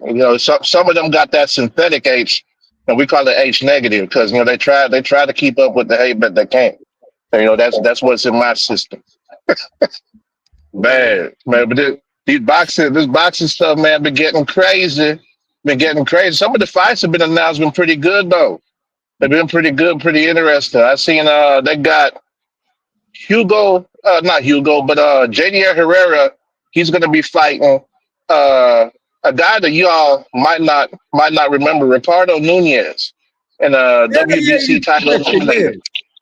Yeah, I don't know if everyone else remembers, but Ricardo Nunez was who Gervonta Davis fought right before Gamboa in a WBA world title mandatory defense. And that was back in 2019. And then after that loss, Nunez took 2 years off, came back and knocked out Alfredo Santiago. If y'all don't remember Alfredo Santiago, he was Devin Haney's title defense. Fresh off his victory over the heavy bag in training camp where he won the world title, Devin Haney went into a 12-round unanimous decision with Alfredo Santiago. And 2 years later, Ricardo Nunez came in and smacked him. So, that's one of the things for me that's funny where you look at these guys' resumes, fought nobody, but he looked better against people on Devin's resume. And at the same time, if he was nobody, why is he in a position where he could potentially be the mandatory for a world title right now? He should be a gatekeeper or a journeyman somewhere, because that's what they said was on Tank's resume. Nobodies, gatekeepers, journeyman, taxi cab drivers, tomato cans. And here this guy is, 6 years after fighting Tank, and he about to get potentially another world title shot. So that's one of the things to me was like, look at these dudes that everyone else fought before. I don't think that their resumes are looking that good when you compare it to this. And then for my super chat earlier about the Bud and Canelo, man, did y'all see or even know Netflix dropped a trailer for that fight 2 days ago? Oh, I I had no saw. idea. So Yeah, I saw it. I Yeah, I think saw you sent it to me. I saw it on okay, YouTube. yeah. So yesterday I opened up YouTube and it was there like, hey, this is recommended for you. I was like, what? They got a trailer? I clicked on it. I checked. Now this is one day after it was posted. 174,000 views in one day. Tank and Jake Paul had 1 million views in 25 minutes. Well, at least Tank's post about it on Instagram did. When Tank made his first post about it on Instagram, it had 1 million views in 25 minutes. And we already knew what it was doing on Twitter whenever it was accidentally leaked by that Netflix Turkey account. And then when they finally made the announcement, everything was lit. And so when we talking about fights as big, so this is what another thing I've been saying. Yeah, I know y'all heard it once, I say it again. Big on paper does not equal big in the books. Like, yeah, it's not a real boxing match, it's an exhibition. But this is what lets you know that people want to see it. Like, look at how people came out in droves for Mayweather and McGregor. Look at how many people came out for Mayweather and Pacquiao, Mayweather and Canelo. Even Mayweather's fights outside of that, I think like his worst performing fight since he beat Oscar De La Hoya was the Andre Berto fight, and that did 400,000. So even the Floyd and Andre Berto did better than 90% of other fighters out there today. And that was a fight that, they claimed nobody wanted to see, but shoot, it was just like one of those just because matches. He already fought like basically everyone coming up. So it's like one of those things for me where I'm like, they could keep on trying. They could keep on telling you, yeah, this is the fight of the century. It's coming up. Like, look at these two undisputed champions that are about to fight. We have a two-time undisputed champion in Bud Crawford, who was undisputed not just twice, but in two different weight classes. We got Canelo, who's 2 times undisputed at 168 after losing his title on a technicality and then getting it back from the mandatory challenger. And now they're about to meet in the ring for this special Ring Magazine belt that they got to put on them latex gloves to pick up and carry because they don't want to get it dirty. And we're going to have my boy, Bud Crawford, who I'll be holding his hand, fight Canelo, and the winner is going to fight Hamza Shiraz. And this is the greatest fight y'all have seen this century. Like, it's crazy because Floyd and Pacquiao was called fight of the century. That's what they built it at. So now they're trying to use that again. Like you remember when they put out the initial promo, they basically copied the Floyd and Pacquiao promo poster, and people flamed them for it, so they took it down. So they trying to remarket Floyd versus Pacquiao as Bud and Canelo. Like they've been trying to do everything. The same poster. Now they're using the fight of the century name, and now they're trying to even the shit they were saying about trying to make it a 3-day event. They got a car going on Thursday, the 11th, and that's also where they was trying to do that sparring wars thing that they was talking about. So now that's up in the air because Vegas is like, yeah, well, we're gonna sanction this. Y'all out here trying to do the most. People getting knocked out and sparring and injured and all this. It ain't good. So now, man, they're really trying to do a 3-day event. I don't know what they got planned for Friday, but that was supposed to be Thursday. Like they doing everything, pulling out all the stops, and they feel like if they talk it and they keep on praying and hoping that all their dreams will come true and it'll be exactly what they said it's going to be. But really what it is like a whole bunch of money is just being wasted. It's kind of like, you know how Devin paid that prostitute for a baby, but now he can't have the baby? That's basically what it is right here. Turkey spending a whole bunch of money for the fight of the century, but can't have the fight of the century because it's going to be overshadowed by Tank and Jake. You rewind back to, you know how Devin paid for that baby, but he can't have a baby?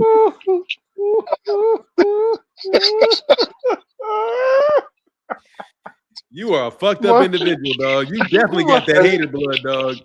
Oh yeah, because everybody. Yeah, everybody knows that feeling. Like when you put your money in the vending machine and the snack gets stuck, and you got to start hitting the vending machine to get it out.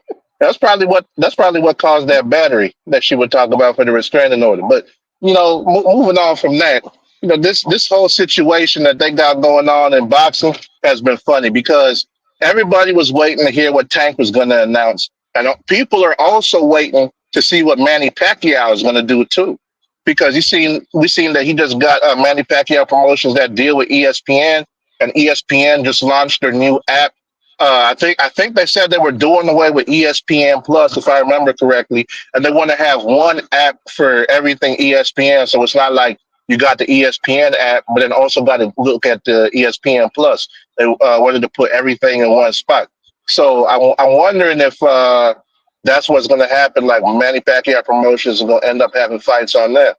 So people been waiting on that. They've been waiting to see what Manny's going to announce as his next fight too. So like the whole boxing world, basically got flipped on its head with this announcement because nobody knows how to move now. Nobody. And then the other thing is like the rest of the year belongs to PBC, and I think that's one thing that it kind of makes sense when you look at things that Turkey been trying to block them because all through the year, a lot of the fights have been Turkey cards, even though they ain't been really doing well, and they done wasted everything. And now Riyadh season, which is supposed to be October through March, they don't got nothing to kick it off. I don't know who from Queensbury or Matchroom, Top Rank, Golden Boy. I don't know about any big fights for real.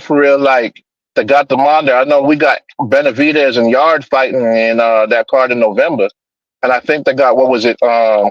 What's the one on the 8th? Is that Virgil Ortiz fight that's on the 8th? On the 8th of November. Let me check. 8th of November. Yeah, that Virgil Ortiz. Okay. Yeah, Erickson Lubin is on the 8th of November. Correct. Okay, cool. Yeah, Thanks. so they got those cards around there, but both of them is going to be overshadowed by the Tank and Jake Paul exhibition, which kind of sucks for David Benavidez, being over there on the Turkey card. And they also said that's the first event that's going to be under their new payment plan, where you got to pay for the zone and also pay for the fight pass. And it ain't going to be no pay-per-view. They said that Benavidez and Yard card on the 22nd is going to be the first one where that starts. So it's like what starts? I missed that. What you said? Yeah, you remember how Turkey said the zone doing away with pay-per-view, and now with your the zone description, you got to have the fight pass. You got to pay for that too. They said that Benavidez and Yard card is going to be the first fight under that new system. So it's like apart from that fight, double subscription to watch pay-per-view. You got to watch double. There's a double subscription fights. I'm happy to say I never paid for DAZN. I never ordered a DAZN subscription. I'm happy to say that. Well, you don't have to now. I mean, I can't do this shit. I think I paid it already, but I got to get rid of them, man. I can't keep fucking around with these people, man. Oh, hey, watch out, because even though you cancel it, they're still gonna charge you for the next month too. Nigga, you know what I'll do? I will cancel my fucking card, and they ain't gonna charge shit. They're like, I did that. Man, I changed it to my credit card, and they still charge you like 2 months later. Even though I switched the card and the payment, I took the old card off. They did that move where they keep tabs and try to play another card like you and they're some fucking shysters, bro. All of that shit, people, man. All these dudes are shysters, bro. They're a bunch of fucking shysters trying to get money out of you, coming and going, bro. Like, man, just give us somebody an honest fight, man. You need to have a $300 a month, a $300 a year prescription, and then you need to have another $30 a month. I mean, how much is the pipe package going to be? Another $200? So it's like $500 for your fucking raggedy ass app, bro. I'm not watching your fights. Fuck Moses Atumwa. Like, for real. Like, fuck Moses Atumwa. I'm not paying you all that money, man. Like, seriously, bro, they're trying to amp up Moses Atumwa.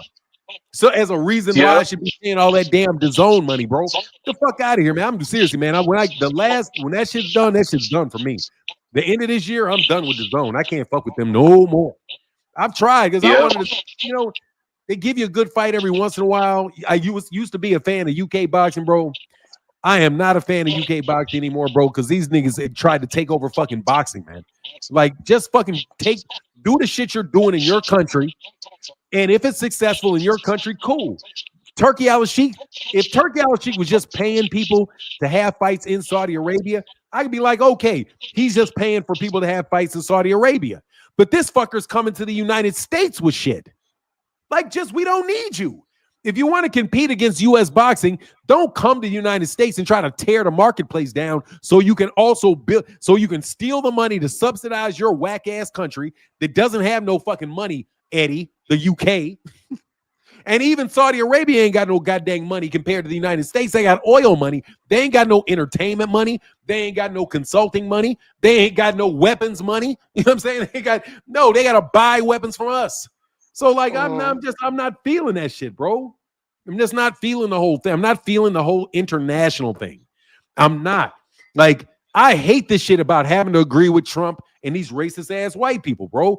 A lot of these racist ass white people, the only thing I got in common with these dudes, and I'm telling you, besides being related to them, because they are, I don't give a fuck what you nigga, the most racist I'm related to some of the most racist motherfuckers that have ever existed in the history of mankind.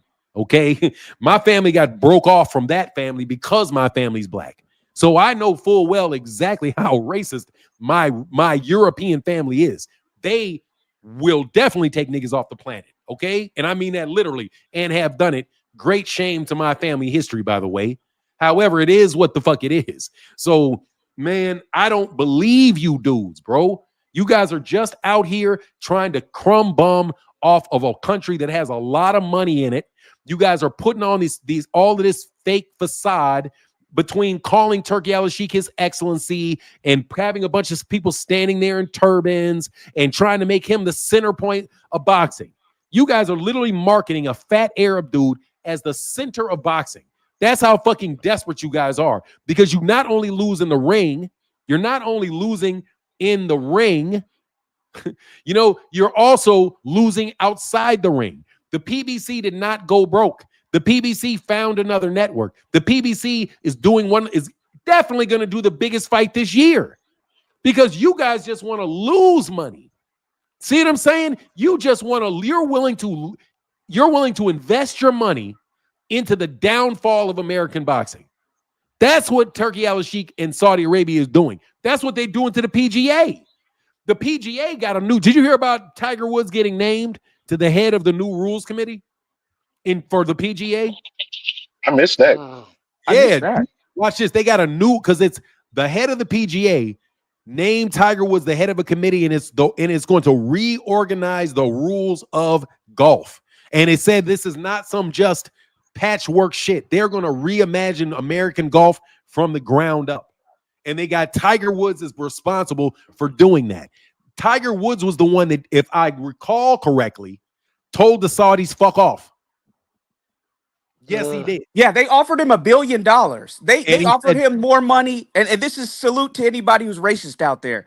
They offered a black Asian, a Blasian, as they call him, a black Asian, the more money than Cristiano Ronaldo, more money than Lionel Messi, more money than any entertainer.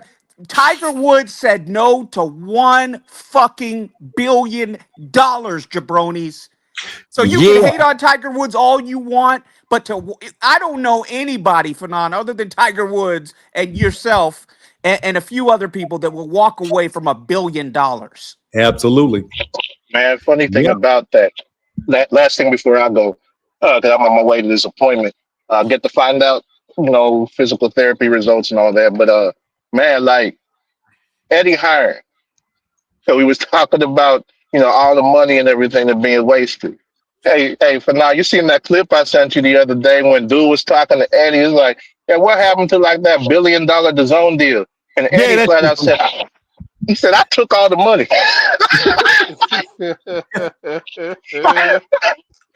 I'm sorry, now we know why they ain't getting paid over the Eddie. He took the $2 billion. It was $2 billion to be right.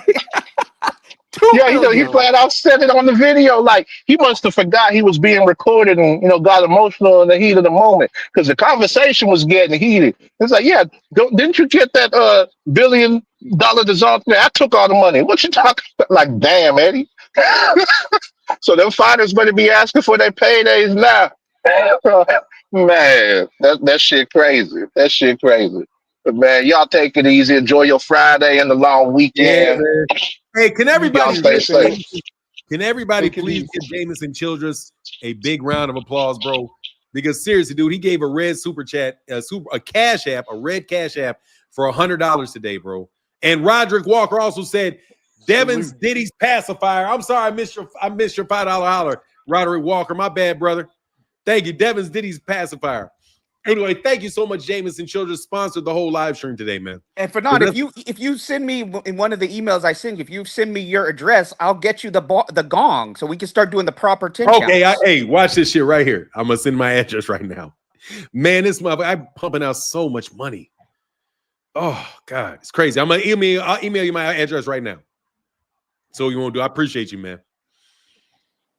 All right. Dave, So you didn't say shit, David. yeah, Dave, go ahead. I was going to Go just ahead, say man. that, David. Hey man, I just been sitting back here listening to y'all, you know what I mean? Just peeping the conversation, you know what I mean? Just basking in it. And it's all good, you know? It's all good, you know? I'm still laughing and tripping out off of Jamel Charlo coming back and he talking about he wanna take a bite out of the big fish, then him eating a giraffe as in Fandor.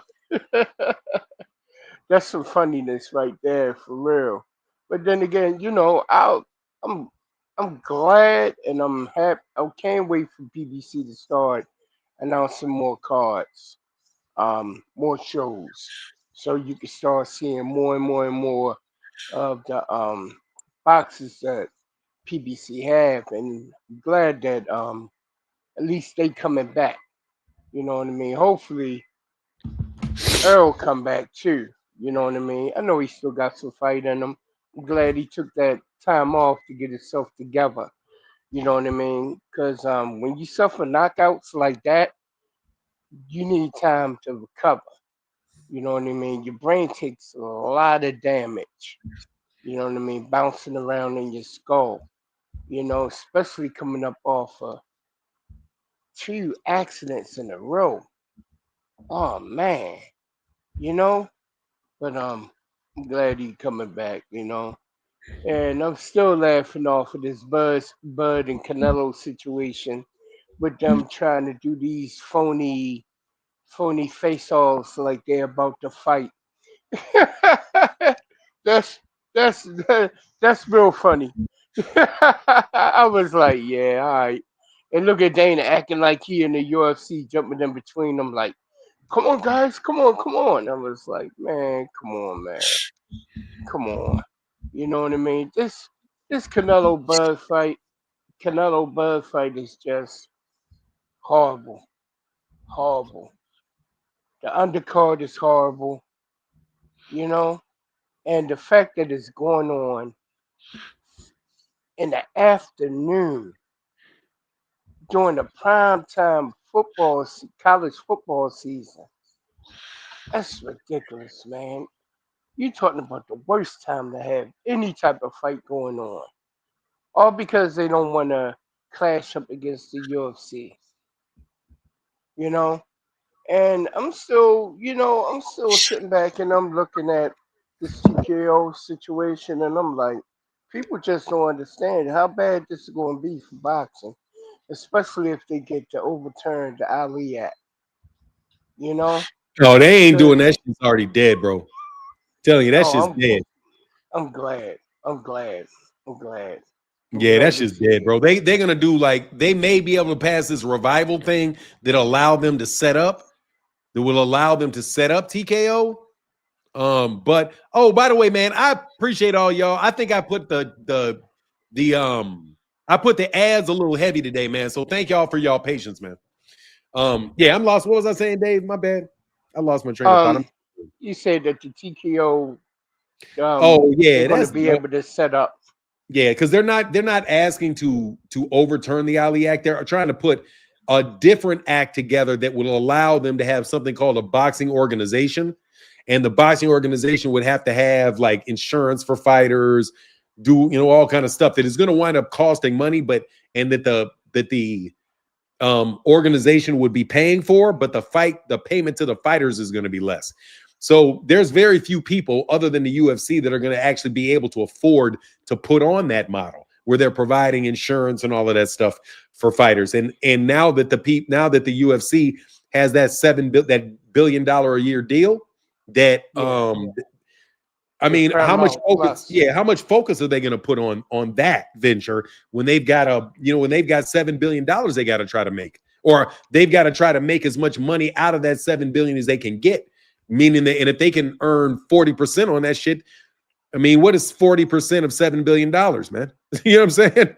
That's a lot of fucking money these guys can pull out if they can pull a 40% profit out of that shit. Yeah. So yeah, I just don't think. I think that Dana White got the infusion of money that he needed, and that shit is not coincidental. Okay, for everybody want to keep always. I'm sorry, I'll overdo this. It's not coincidental that Dana got pulled off of boxing, because he definitely got his ass pulled off of boxing with a lot of money, because he lost those guys lost their ESPN deal. ESPN decided not to renew with them. It's not like they got a $1 billion deal when when ESPN was looking to sign them. ESPN told them, "See, hey man, let the doorknob hit you. Don't let the doorknob hit you with a good Lord split you." But they get a raise. But they got a raise. I'm telling you, man. But you know what the deal is? The deal is this: over the last couple of years, ESPN was sitting in the background building up the PFL, Professional Fighting League, and they was building that up. Now they have enough marquee players that they could go ahead and do their own events. They don't need the UFC no more. So that's the reason why they went on. I think that's the reason why they went on and just cut them loose. You know what I mean? Yeah, I don't know, but I know from the point of view of why ESPN let them loose. All I'm saying is what is going on with, like, I'm looking at it from the point of view of Top Rank. I mean, from the point of view of the UFC. If I'm Dana White, I'm not focusing on boxing at all. My bread and butter is MMA. I got a $1 billion a year contract with MMA. There's no need for me to waste my time dealing with Zufta boxing or anything else, or Turkey Al-Sheikh or anything else. I've got to earn $7 billion. And guess what? I want to, in 7 years, I want to get a re-up for these guys. I don't want to lose. This is a huge deal. I want to get more next time. So I'm not going to, if it's me, I'm not spending any fucking time thinking about Turkey Al-Sheikh. If I'm Dana White, I'm not speaking to any of that, because you don't need, it's kind of like when I start a new channel, I have like MH Blackwell, right? It's, my main channel is Fanon. But so I have to choose how much time I spend on MH Blackwell. So, but my bread and butter right now is Fanon. So I always have to focus primarily on Fanon International Boxing, and I can only focus on MH Blackwell secondarily. You know what I mean? But when you have, but if you have somebody that you have a contract with, and you got to fulfill the terms of your main contract, you're going to have less time for your secondary projects that you're working on. Now, you may still have that secondary project, but that secondary project is going to get put on the back burner, and you're going to have to focus primarily on getting that $7 billion. And I've managed big contracts before. Trust me, when you get a big contract, we got a contract for State Farm one time, bro. I was doing like $1 million a month. It's, for me, that's a big deal.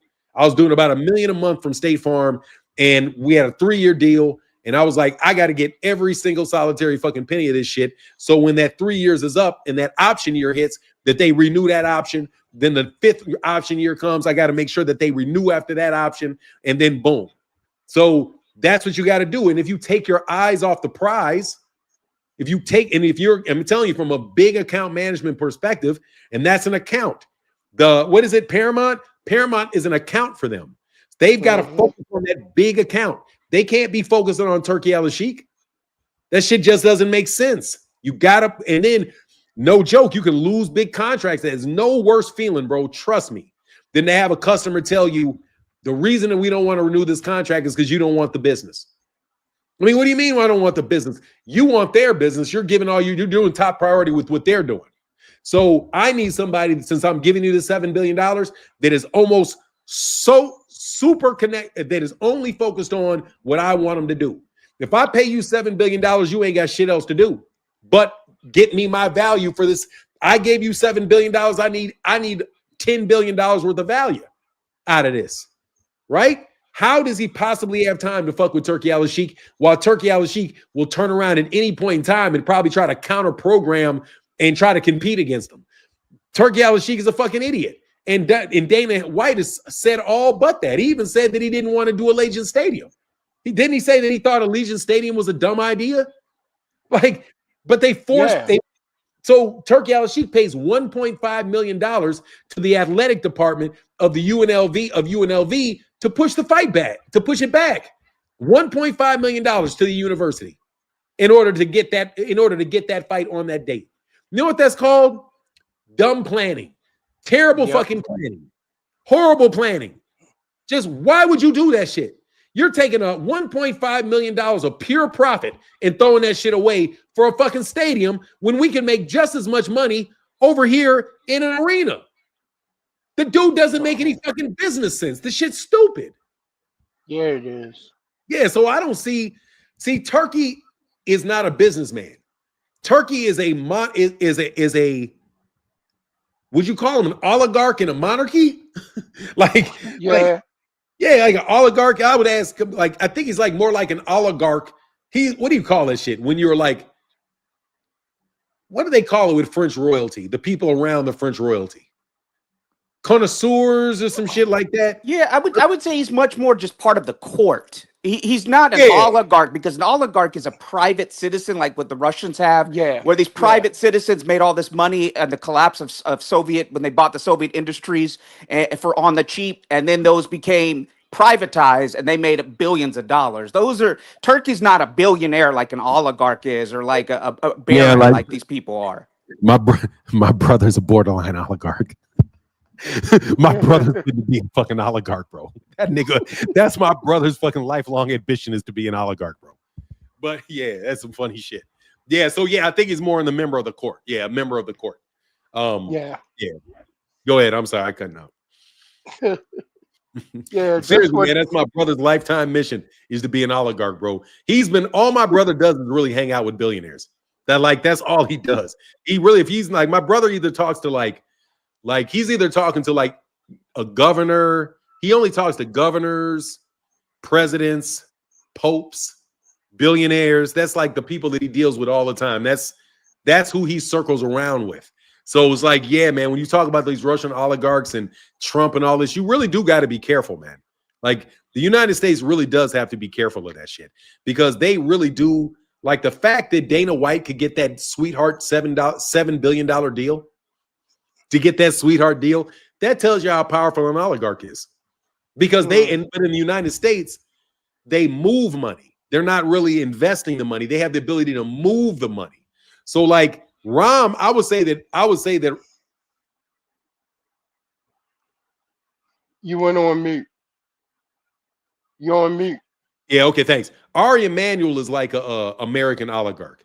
And I would say but you got to be careful, man, because these dudes literally, bro, I can tell you things about political elections, man, will make you fucking sick. But dude, it's not too difficult to name a president and have all that shit fall together and that person get elected. And telling you, man, like the voting machines, all of that stuff, bro, you should be real careful with that stuff, man. I was making big arguments when they first started introducing those machines. I was like, man, if you introduce those machines, we're going to steal every single solitary election there is. And they were like, yep. That's what they're trying to do. Hell yeah. But I'm telling you, bro, I'm just telling you, man. Like, I know y'all niggas be thinking it's wild. Some of y'all think I'm wild to be making shit up. Bro, I ain't making up shit, dude. I promise you to God, nigga, you got to be somebody to walk up to the Pope and give him shit, bro. Okay, those are cardinals. Those are cardinals, bro. You know, don't even fucking worry about the fact it's the Pope. Who the fuck you think the people around the Pope are? You know what I'm saying? Those are billionaires, nigga. Every single solitary motherfucker you see in that picture, bro, that is not the Pope is a billionaire or has influence over billions and billions and billions and billions of dollars. Seriously, man. You guys know, I'm trying to tell you, y'all niggas used to think that I was talking street shit. Bro, I ain't talking street shit. And you niggas need to I'm telling you, get the fuck away from Turkey al-Sheikh, bro. That shit is not going to pan out. It's not going to work out. Because the powers that be don't want it to work out. They don't want it to work out. And I'm telling you, I use every bit of my influence to make sure his shit don't work out. I don't step out of myself too often. Most days, all I do is take care. You know, I talk boxing. I smoke weed outside on my porch, look at pretty women walk by, do shit my wife asks because I'm retired, bro. Dude, the Pope is a glizzy eater, bro. Yeah, big easy, bro. You will die for that. I want you to do something, bro. I want you to call the Pope a glizzy eater anywhere around the Pope. Nigga, you will not live a week. That glizzy eater can take you off the fucking planet like that, you little piss on. See what I'm talking about with these niggas? And I want to explain this shit. This is one of the biggest. Oh, and did I hit Big Easy? Yeah, I did. That's what's wrong with you niggas. You guys will never be powerful because you don't understand how to become powerful. You can be sitting right next to somebody that could be blessing your life in a very real way, and your little penny Eddie asses will spit in his fucking face, nigga, and not even know who you're talking to. So anyway, before I get off this live stream, and I mean, I'm going to let Kamal close out. I'm going to let David Lynch close out. Nigga, I can tell you, if I want my brother to have a picture with Vladimir Putin, my brother will have a picture with Vladimir Putin in 3 weeks. If I want my brother to have a meeting with Mohammed bin Salam, he'll meet with Mohammed bin Salam within 3 weeks. There's nobody out of touch of my family. Nobody in the world. We are connected with everybody because we are the oldest family in Europe. All the shit you niggas talk about, you know white people got the money. My family is the oldest family in Europe. They come to us for everything. And I am the first American head of my family. And I'm going to tell you that. I am the first and only American head of my family. And my family is the oldest family in Europe and is connected to the oldest family, descending from the oldest family in the world. So you niggas keep talking to me, keep saying I'm crazy, all that shit. And I'm telling you, your life is going to go, there's going to be some shit that goes wrong, bro. So please, let's keep it boxing from now on. I swore to God I would. But I had to let you niggas see something so you cannot listen to these niggas when they say when Fanon says something, he's making it up. I'm not making it up. When I threatened, and I mean this, I'm saying this as sober as I can.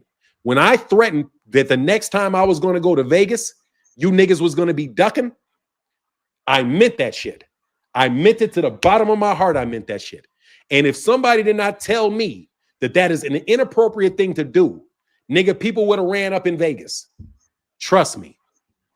You guys need to leave me the fuck alone. You call me Fagnon one more fucking time, bro. Little hee nigga. You keep calling a nigga Fagnon, I'm gonna make your boss suffer. And I'm telling you straight to your face. You call me Fagnon one more motherfucking time, and there's gonna be a nigga that's in real fucking trouble somewhere in your life, nigga. And you're gonna be up on that shit, heeing, but your ass is gonna be sick as fuck when you get up off that camera. And I mean it, you little fucking midget. You call me a faggot one more fucking time, okay? I hear it out your mouth. There's going to be some suffering going on, nigga. I'm not a nice guy. And I'm not to be fucked with. You niggas have to understand. Victor Conti got cancer for a fucking reason. He's talking shit about me. And his ass learned real fucking fast to keep his motherfucking mouth shut. Okay? Stop playing with me, you little niggas. Because I don't want to threaten anybody ever again. I really don't. The Pope has an army, nigga. That's some shit that you don't understand about the Pope. The Pope has a city that has an army. My friends have armies. My friends don't have gangs. My friends have armies. My cousins don't have gangs. My cousins have armies. So you keep fucking around with your loudmouth calling me a faggot, nigga. And somebody's going to know. Okay? And I forewarned you so that nobody ever has to come out to me and start saying that I'm a bad guy. But I'm tired of you calling me a faggot, little nigga. Okay? I'm tired of it. I'm really, really tired of it. You're the number one nigga that gets up every morning calling me a faggot. And you better believe, nigga, you will live to a very old age. But the niggas around you will not. Anyway, that's it for me. I had to say that to that nigga, though. I'm really, really, really trying to be cool with you, nigga. I'm really, because you're a peon. But you're going too far with that shit you keep saying about me, dude. For real. Don't make me come there, bro. For real. These niggas don't make me do it. Because I can do it. I promise you, nigga, I can do it. Your shit will be surrounded by black SUVs, nigga, and a helicopter. That's the nigga shit that I do. I will trust me, your shit will be surrounded by SUVs with a fucking helicopter on your head. And then how you gonna feel? Nigga, I can have ICE throw you out the country any fucking time I want to. Anytime we want to. We'll send them niggas right to your fucking door. Check your fucking passport and throw you the fuck out the country, nigga. Don't play with me no more, and I mean it, because I don't ever want to threaten nobody no more, but I had to say this. Dude, I'm a big dude. A real, real big dude, and I retired, and all I want to do is talk boxing. But you niggas call me a faggot one more time, bro, niggas are going to come see you. Okay, they've already got the order. Any nigga that you come by here with that fagnon tag, we're going to find that we're going to find that goddamn server. We're going to find where the fuck you are, and we're going to find you. You're going to stop calling me a fag, bro. I'm not gay. I'm not gay. You niggas are. Don't call me a faggot one more time. You don't understand who you're disrespecting, bro. You don't understand who you're disrespecting and what you're disrespecting when you talk about me like that. I am the head of my family, and my family is serious fucking business. If you don't think so, nigga, you already know so. Because if it was true, you would have already got me. I'm still sitting here listening to you niggas, still calling you bozos, and all your niggas are disappearing. Disappearing, nigga. I know. They're already disappearing. That's why you niggas is all shaky, and you want to go talk to KO and shit like that. Nigga, I'm not a nice dude, bro. Trust me. And if my brother takes meetings with the Pope instead of me, that should tell you who I am and what I'm about. Rick Ross ain't got shit on me. Pablo Escobar ain't never had nothing close to what I got. And I mean it. And I want you niggas to understand it. I worked hard for what I did. And you guys are seriously talking crazy to me. And I'm not in the business anymore of you niggas talking crazy to me. Okay? Because if you can talk crazy to me, that means you can talk crazy to my mother. You can talk crazy to my father. You can talk crazy to my family. I'm done with that shit. I'm done. And I won't say anything more on this air. But you niggas know fucking well who the fuck I am. And you niggas been playing games like this is some mobster shit. I ain't no gangster, nigga. Trust me. We are way above the gangster level, nigga. We are not even in the business level, nigga. We're above the business level. There's a reason the Pope calls us. He calls us. Anyway, man, you niggas leave me alone, bro, because I do not want to do this anymore. I want to be able to have my YouTube channel, and there's not a lot of people that I charge big ad money on this thing for anybody to see it, bro. What did I retire from, OG? Politics. I retired from politics is what I retired from. I used to make governors, mayors, and presidents.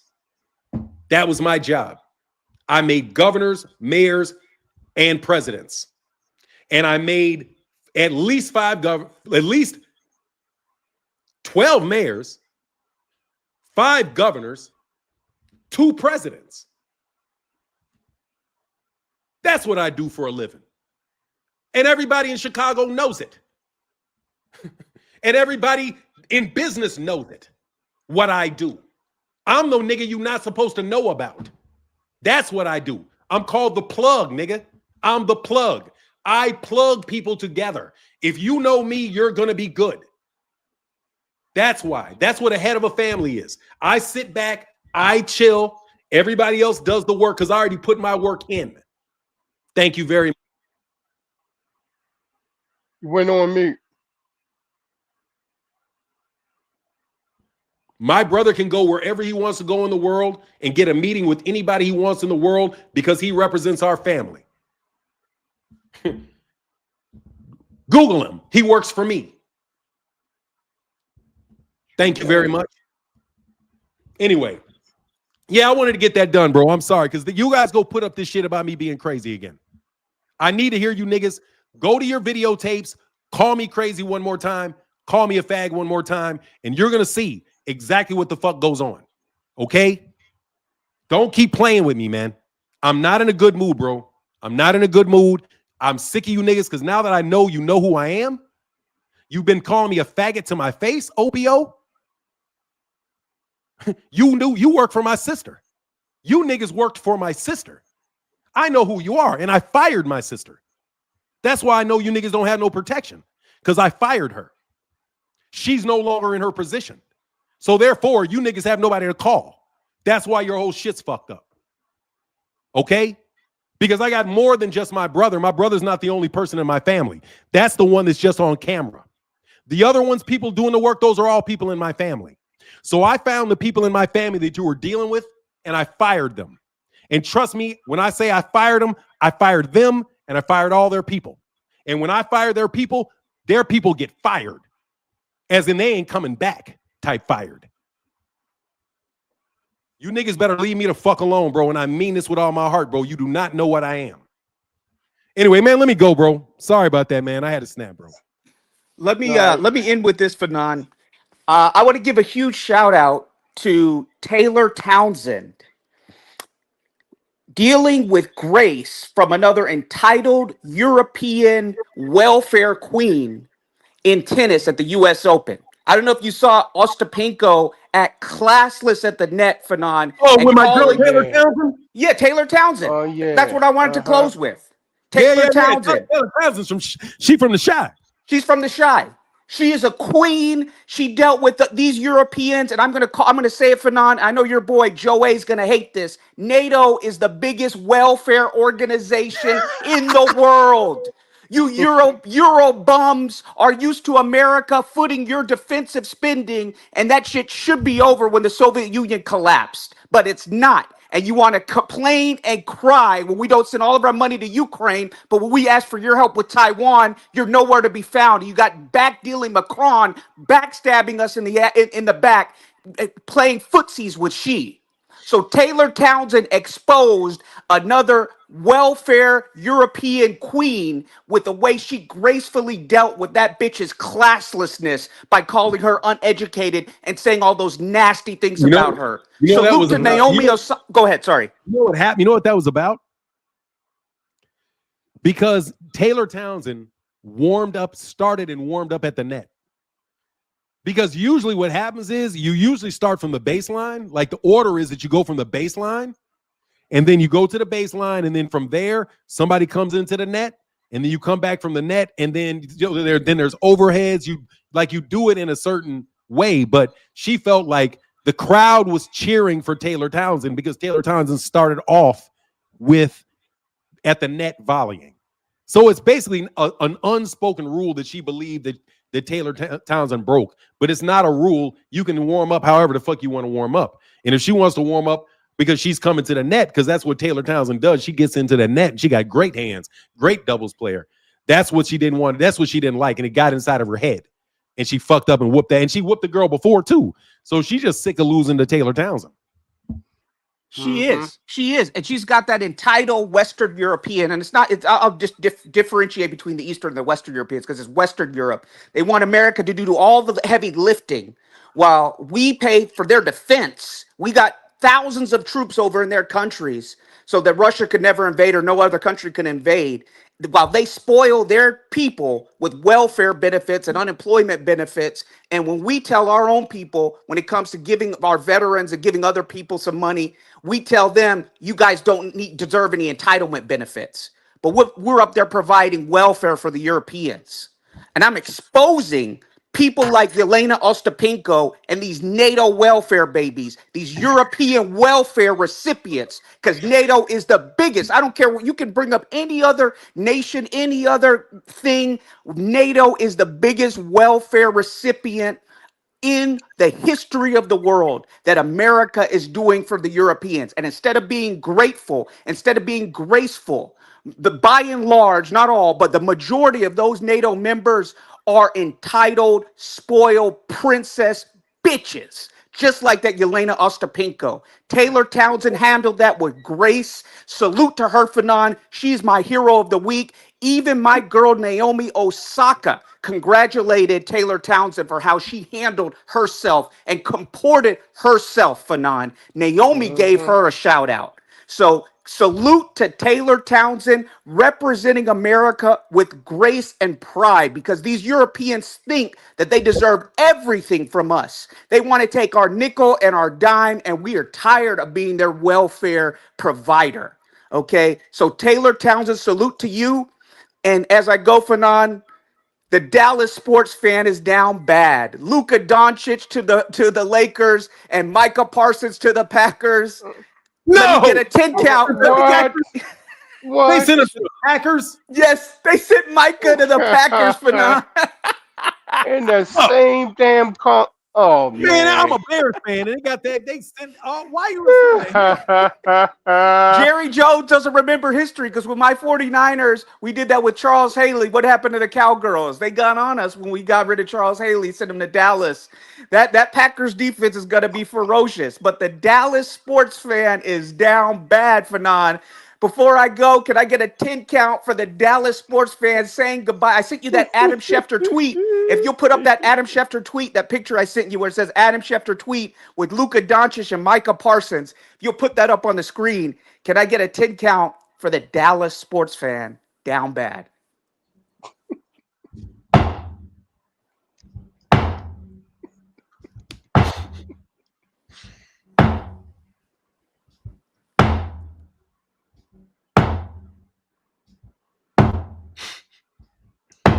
I'm about to add an extra one too. And if you can put up that picture, Fanon, that I sent you that tweet where it says Adam Schefter tweet, you can just put up that first picture on the screen there for you. For all these people who may have not seen Adam Schefter's tweet with Micah and Luka, when now both of them are gone, man. Dallas is down bad. And I'm in Dallas. I'm not a Dallas sports fan, but I'm in Dallas. Been here for a number of years. But Micah to the Packers, man, that Packers defense is going to be ferocious. One of my best friends is a big fan of the Packers. But want to salute Taylor on the way out, graceful, and she's a metaphor of what America should be and when America, in its most ideal moments, like when we stormed the beaches of Normandy, that one, and then there's the one before that one too as well. When we stormed the beaches of Normandy, selfless, graceful, elegant, and calm under pressure. And that other girl, Ostapenko from Estonia, a NATO welfare queen, is the embodiment of the spoiled European, dependent on America for everything, entitled. And when things don't go their way in the slightest, quick to blame the hand that feeds them. How dare you? How dare you do that on our soil? Salute to you, Queen. With that, I'm out. Deuces. All right, man. Let me show you this image. Let me do this. Yeah, hey, let me roll about it. You got anything else, Dave? No, man. I'm gonna just go ahead. We can end it right there. You know, All right, I brother. could have said something about our governor, Wes Moore, What and about him? our mayor, Byron Scott, handling the bull crap that's coming out of Washington, D.C. with style and grace and intelligence. You know? Yeah. Westmore, yeah. Style, grace, and intelligence. Yeah, that's You what's know? up. So you like him, huh? You like your Yeah. mayor? Yeah. Oh, that's what's up. I drive through Bmore and I don't even recognize it, man. There's so much rebuilding going on in Baltimore right now, all Oh, that's over. good, man. That's You know, good, man. Yeah. but All right. peace Well, let and me roll, blessings. bro. Let me get. Yeah. Thank you, brother. Peace and blessings to you, brother. Get back. All right, one love. One love. Salute.